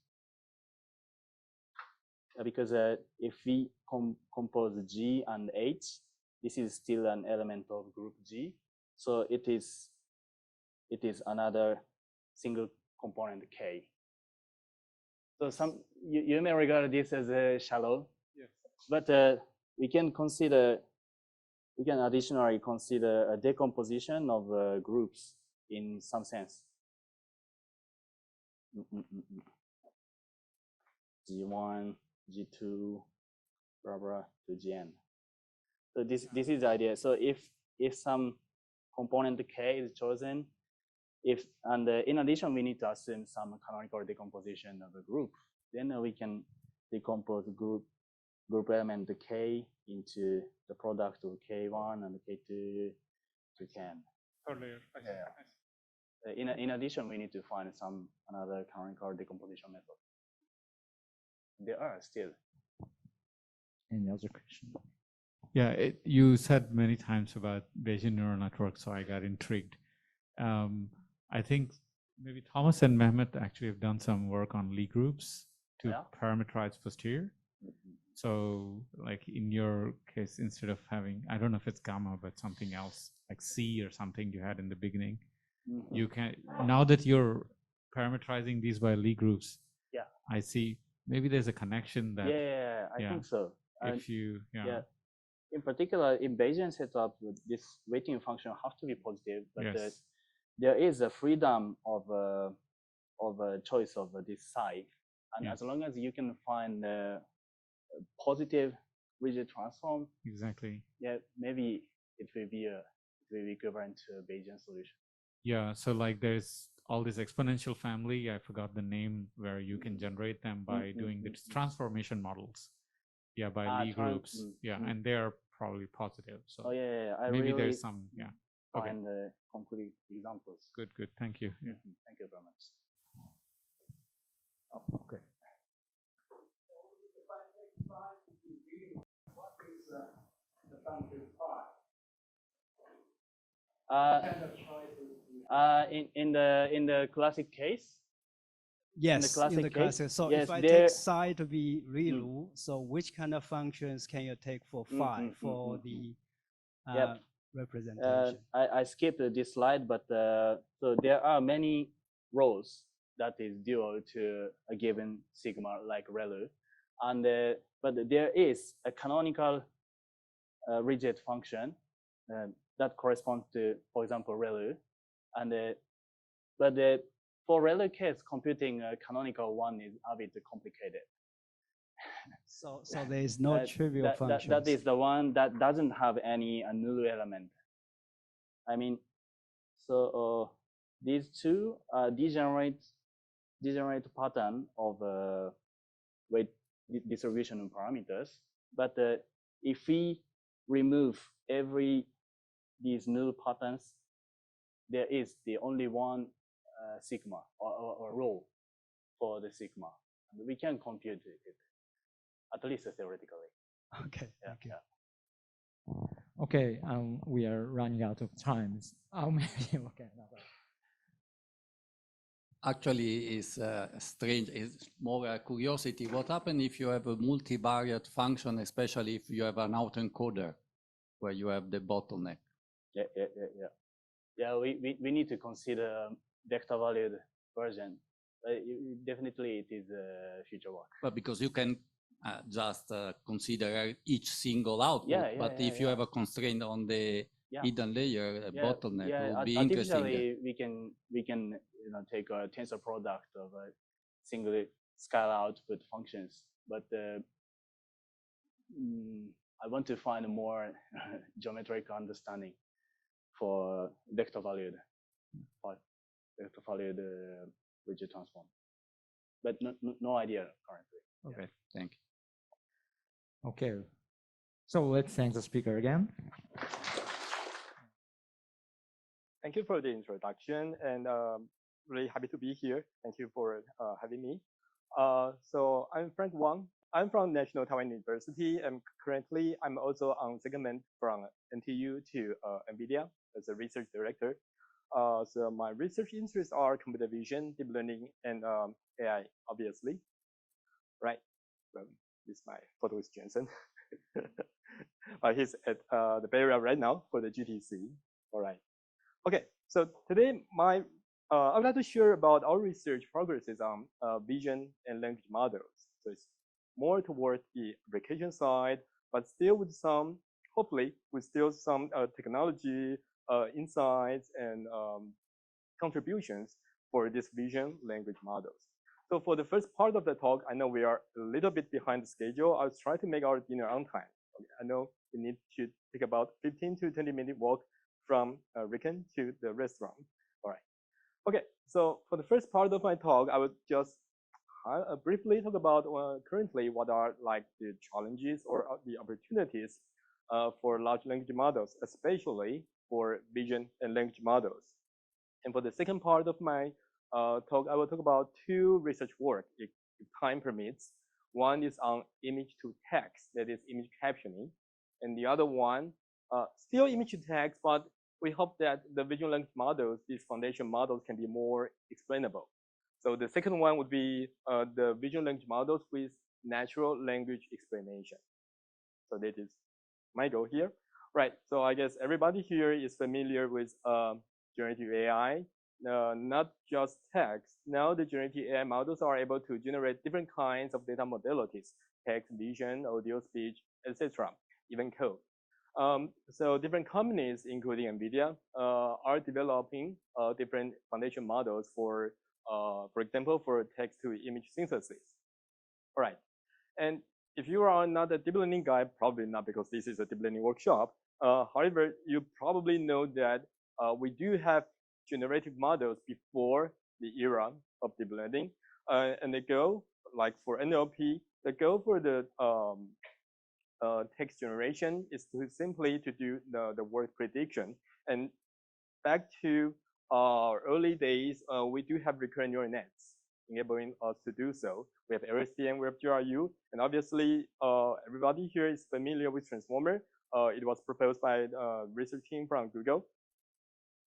And I think that is the transformer is the basis, is the base of the large language model. It has billions of parameters, and it can be trained in an unsupervised fashion, and especially in a self-supervised learning technique. For computer vision guy, we are quite happy as well, because you, like some of the earlier talks, you already know, you heard that we can use CNN, convolutional neural nets, or different deep learning models to do classification, segmentation, detection tasks. With the transformer, the computer vision guy further extend the transformer for vision tasks. We simply, for image, for example, we can divide an image into different grids. So we can take each patch in an image. We can take each patch in an image as a word token, and we input that to the transformer and to do classification, segmentation, etc. tasks for us. Okay, so it is quite promising. Then we talk about the vision generative models. Okay, so for vision generative models, actually we do have such models before deep learning.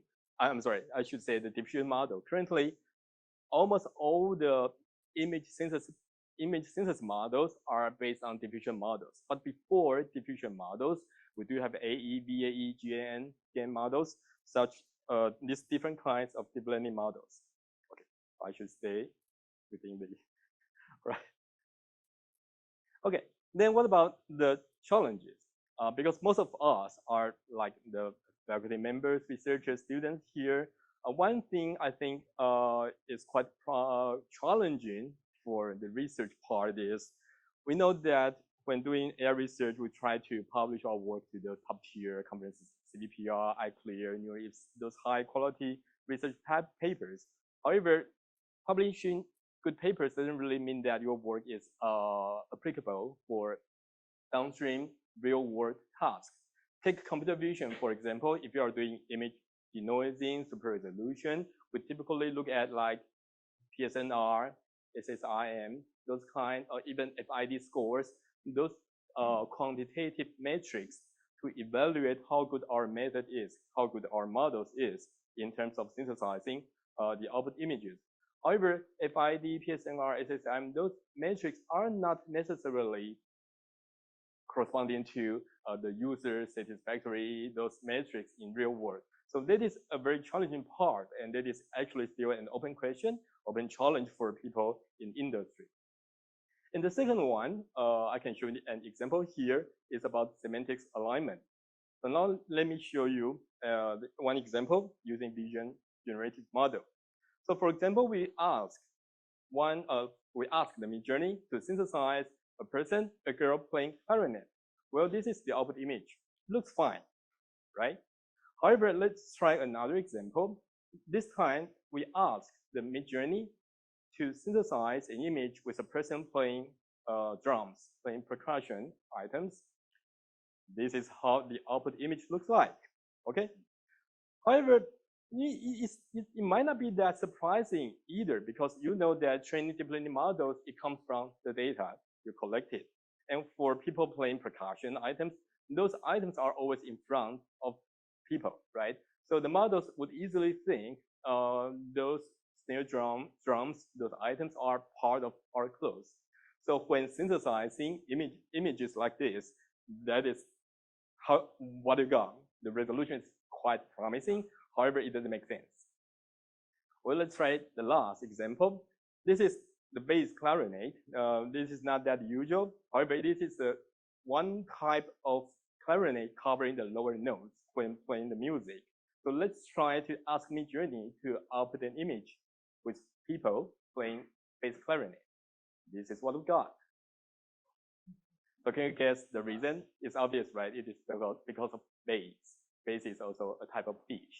So that is the reason why this kind of generative model, sometimes they might not understand what we really mean, and there is a gap between this kind of semantics alignment, right? So those are ongoing challenges. Other things like hallucination, if you are doing NLP, if you are doing language models, you probably heard of this. You know that we do not want the language model to simply interact with the user, output whatever we input. We really need the output to be practical, to be reasonable. So later, I think I still have time to kind of cover hallucination. So I will leave this to the second part of my talk. Okay, so we want to prevent impossible outputs. Also, we want to avoid the output with hallucination. All right.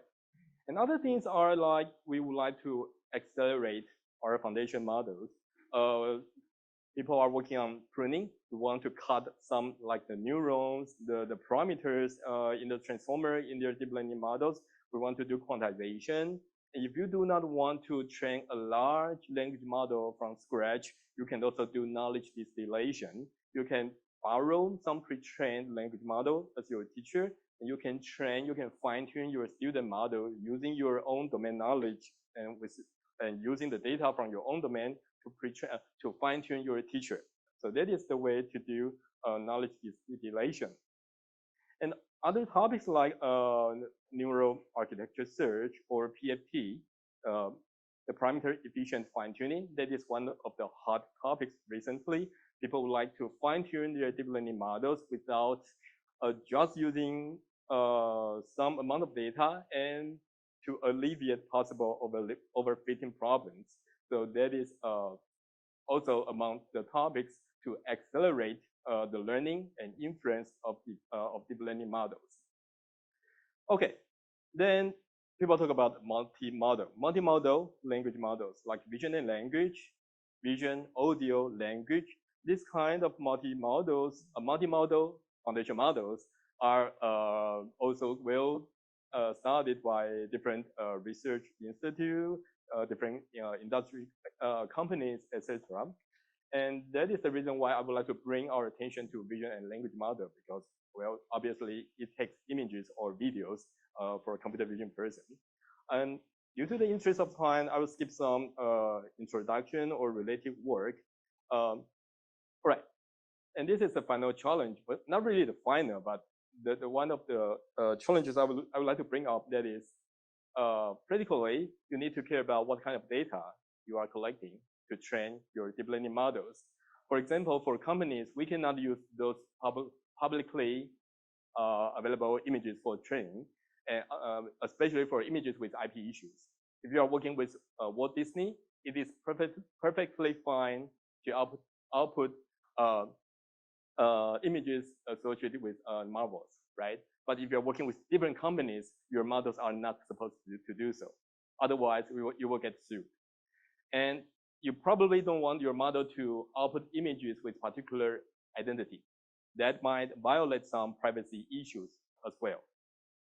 And also, when you provide your foundation models for applications, you also want to avoid that it output images with some sensitive contents like violence or nudity, those kind of sensitive contents. So there are also people working on knowledge editing or on learning, trying to solve these issues. For knowledge editing, obviously, to update the model, hopefully it will not, it will answer the latest information based on the data you give. For knowledge forgetting and on learning, and that is the one I just mentioned, we do not want the model to output sensitive content. So, however, that is quite challenging as well, because we can only provide some description. We can only provide description, and we hope that the model will not output like the nudity or those kind of sensitive content. So let me show you one example. So this is the target concept, that is Jeep, there's a car. So if we want to erase this concept, we want to erase automobile. So the goal is, we hope that we will not be able to show the automobile. We will replace that by other objects of interest, not the automobile. That is fine. So that is the edited output. However, for other types of images, for the images contain different kinds of objects, not automobile objects, we would still like to preserve the original output. So that is the robustness and locality. And some works can do one, but not both of them. So we are trying to do both of them. We want to exhibit proper robustness and also to preserve the locality. So that is knowledge forgetting and unlearning. All right. Then for the second part of my talk, I will quickly share two recent research works. One is novel object captioning, and the other one is natural language explanation. All right. And because we are focusing on vision language, these are examples of the vision language tasks. We can do image captioning, text to image, VQA, VQA-X. And I'm not sure how many of you have tried in Taiwan, Xiaolongbao before. So if we have the deep learning workshop next time in Taiwan, you should try. Well, I think there are Taiwans in Japan as well. One right there. Oh, okay, yeah. Thanks for reminding all of us here. Right. So let's try if we ask the language model, the vision language model, is Xiaolongbao fresh in Inha form and with this photo? So the goal is the model should answer yes, and also with some explanation. And the explanation based on this image, based on this visual input, it should be because the Xiaolongbao is made to order, something like that. So that is a VQA plus explanation. So hopefully the model would not only do VQA, it is also explainable. It would tell the user how this answer is produced. Okay, right. So image captioning and VQA-S, those are the two works I'm going to briefly talk about. So for image captioning, when we convert an image into a description, it is not that difficult because basically you just need to collect a bunch of training data. And the training data, I mean the image text pairs. If you are able to collect a large number of image and text pairs, it is not difficult to train image captioning models. Well, you need lots of GPUs, obviously. And you can train an image captioning models if you have a sufficient amount of training data. However, we know that we always have like new items, new objects like Segway, etc. We always have new objects which might not be presented in the training data which you previously collected. So that is the problem. That's because if you use your pre-collected data to train your captioning model, it is not able to describe the images with novel objects properly. Okay, so that is the challenge here. And actually, this is not equivalent to semi-supervised learning. In semi-supervised learning, the label space is the same. We just have kind of labeled data and unlabeled data. And for labeled and unlabeled data, we share the same label space. However, for novel object captioning, we have labeled images. We have the images and the captions. And for those novel ones, the novel ones, it contains the objects with unseen novel labels. The label space are not shared for this task. So obviously, this is a more challenging task. All right. So the goal here is we would like to have our captions to be sufficiently fluent, but also with high fidelity and adequacy. So what do we mean by fidelity and adequacy? And that means the output content, the output captions should properly and sufficiently describe the context in the image. Okay, so that is what we mean by fidelity and adequacy. Okay, all right. So in our neural network work, our idea is to train a captioning model, or I should say to fine-tune a captioning model using reinforcement learning techniques. And remember that when training these novel images, we only know what it is. We only have the label information. We never have the complete description for the images with novel objects. So we cannot use this kind of semi-supervised learning techniques to train the language model. All right, so the first stage is we hope that the model would be output the caption with sufficient fluency. And this is done by paraphrasing. The paraphrasing is that whenever our caption model output a caption, we will randomly mask a non-object words. And this non-object words will be corrected by a pre-trained language model, which is able to do paraphrasing. And this is to guarantee that the captioning model always outputs captions with good fluency. Okay, that is a high-level idea.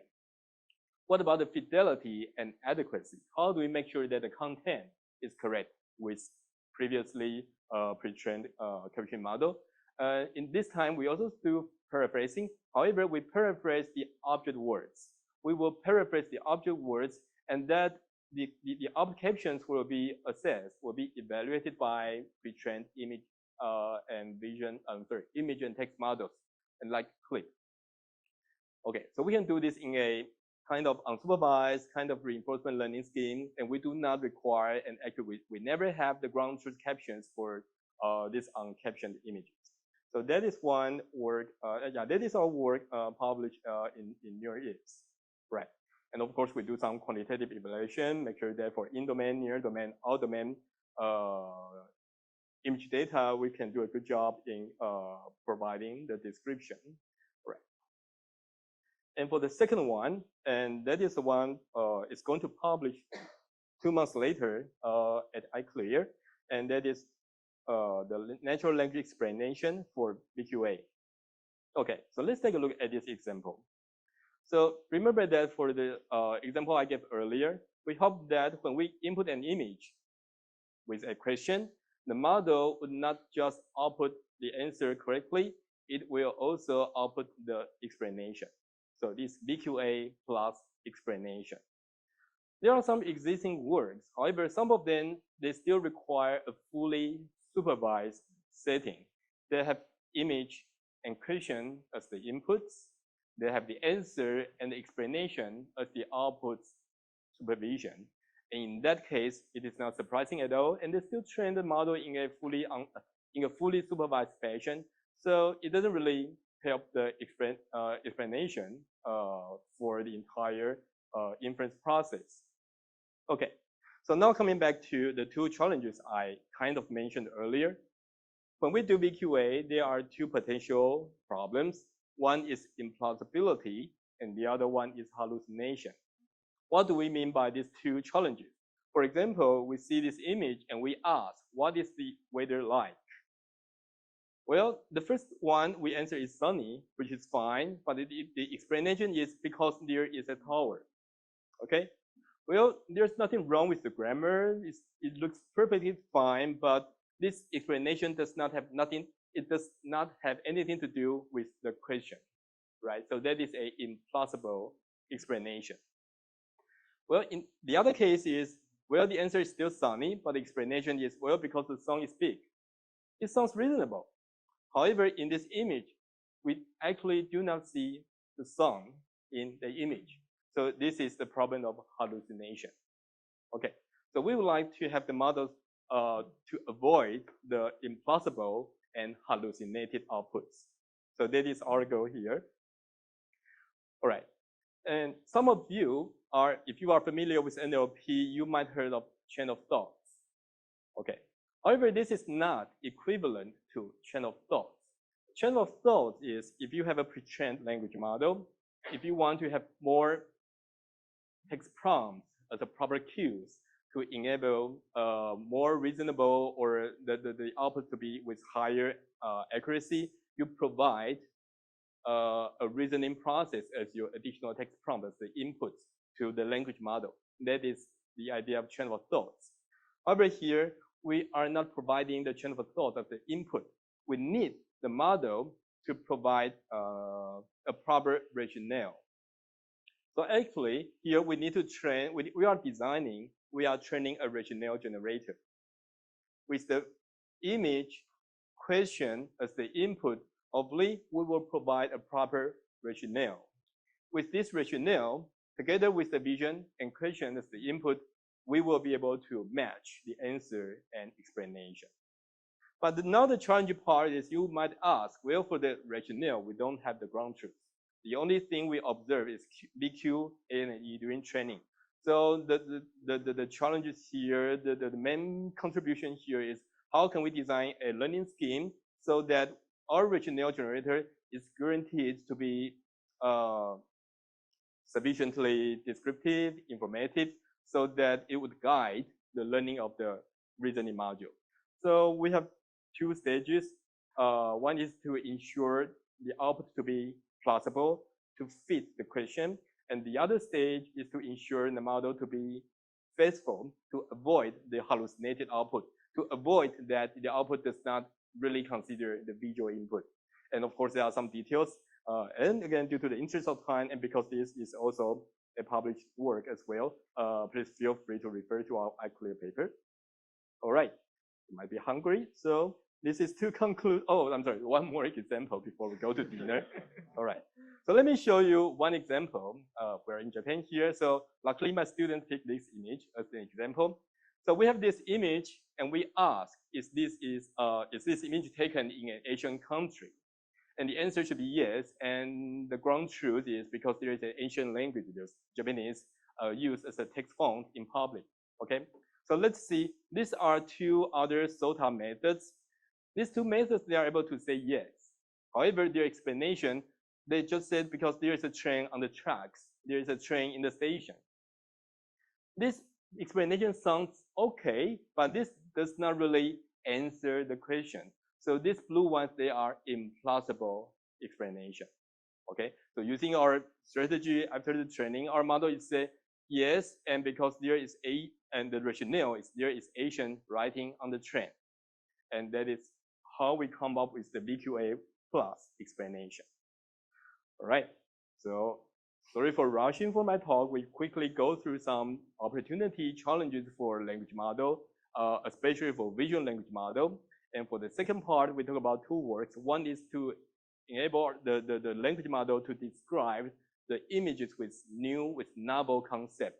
And the other one is to enable the language model to do BQA with explanation. So hopefully you'll find this talk interesting, and I'll be happy to take your questions. Thank you.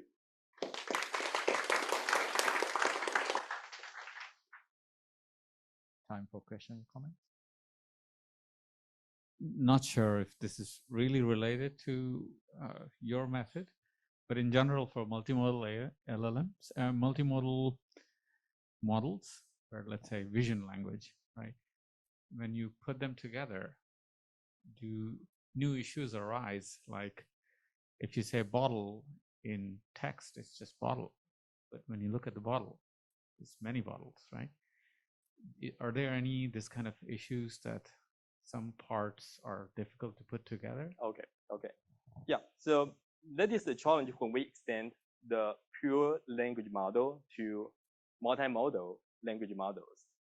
And currently the solutions are kind of naive because people just train an encoder for each data modality. They train a visual encoder to convert the visual input into the text tokens, which can be recognized by language models.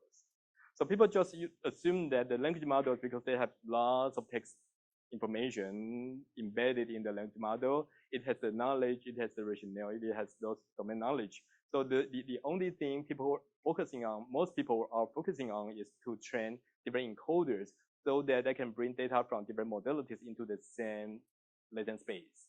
And that latent space can be dealt with the language model, right? So that is the usually the technique people are using right now.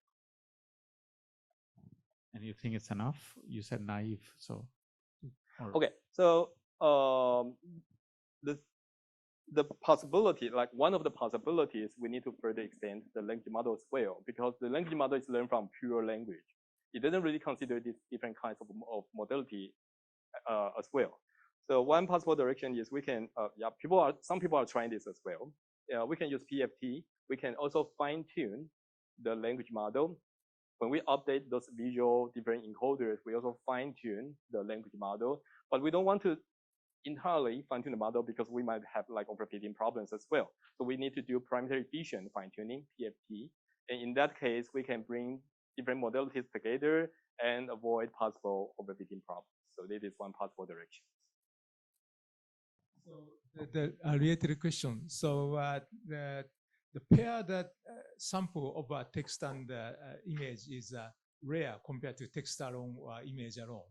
So then it's reasonable to first train the language along a visual alone network and then try to combine them. So in such a case, is there any theory or empirical understanding of how much overlap, common samples are required to get these latent space to be well coordinated?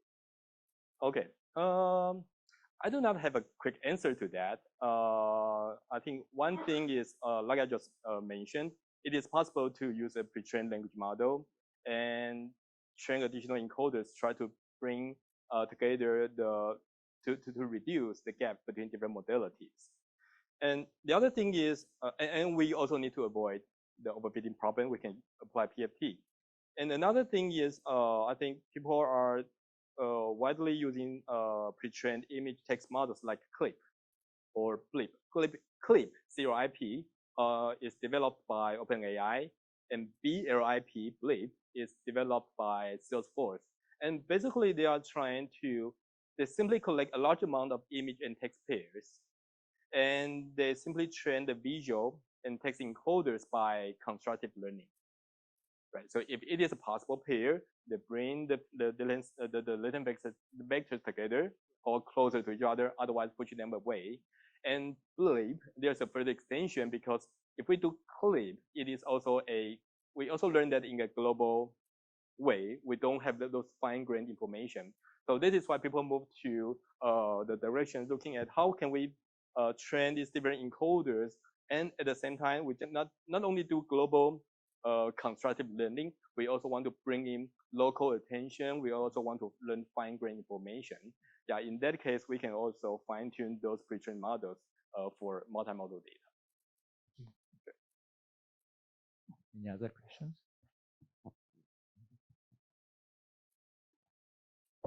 Thanks for your presentation. So my question is about, is there any difficult cases that contain some visual facts cannot be described it very well for as the natural language?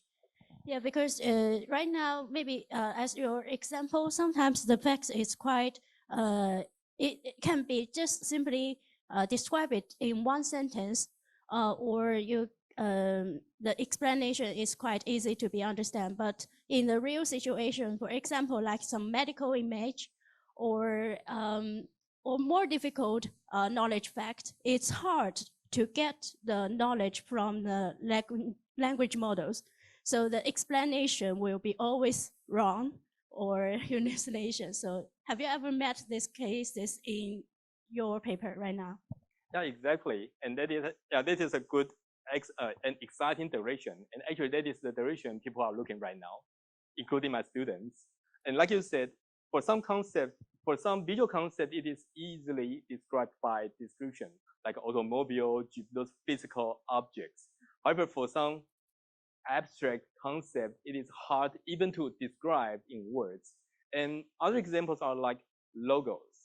If you have like the logos for banks, for McDonald's, for those kind of things, in some cases you only have like few samples, and it is also not easy to describe the logos. And you still want your model to forget, to unlearn, to synthesizing such visual content. Yeah, so that is actually one of the directions for unlearning people are looking at. And actually other extensions, like people want to erase multiple concepts. So those are still ongoing work. Unlearning, editing, they are still quite new, because we need to wait the Gen AI, the generative models there, then people would care about the unlearning one. So thank you for pointing out these interesting directions. Sure. Okay, any others? Okay. Okay, then let's thank the speaker again. Okay, thank you.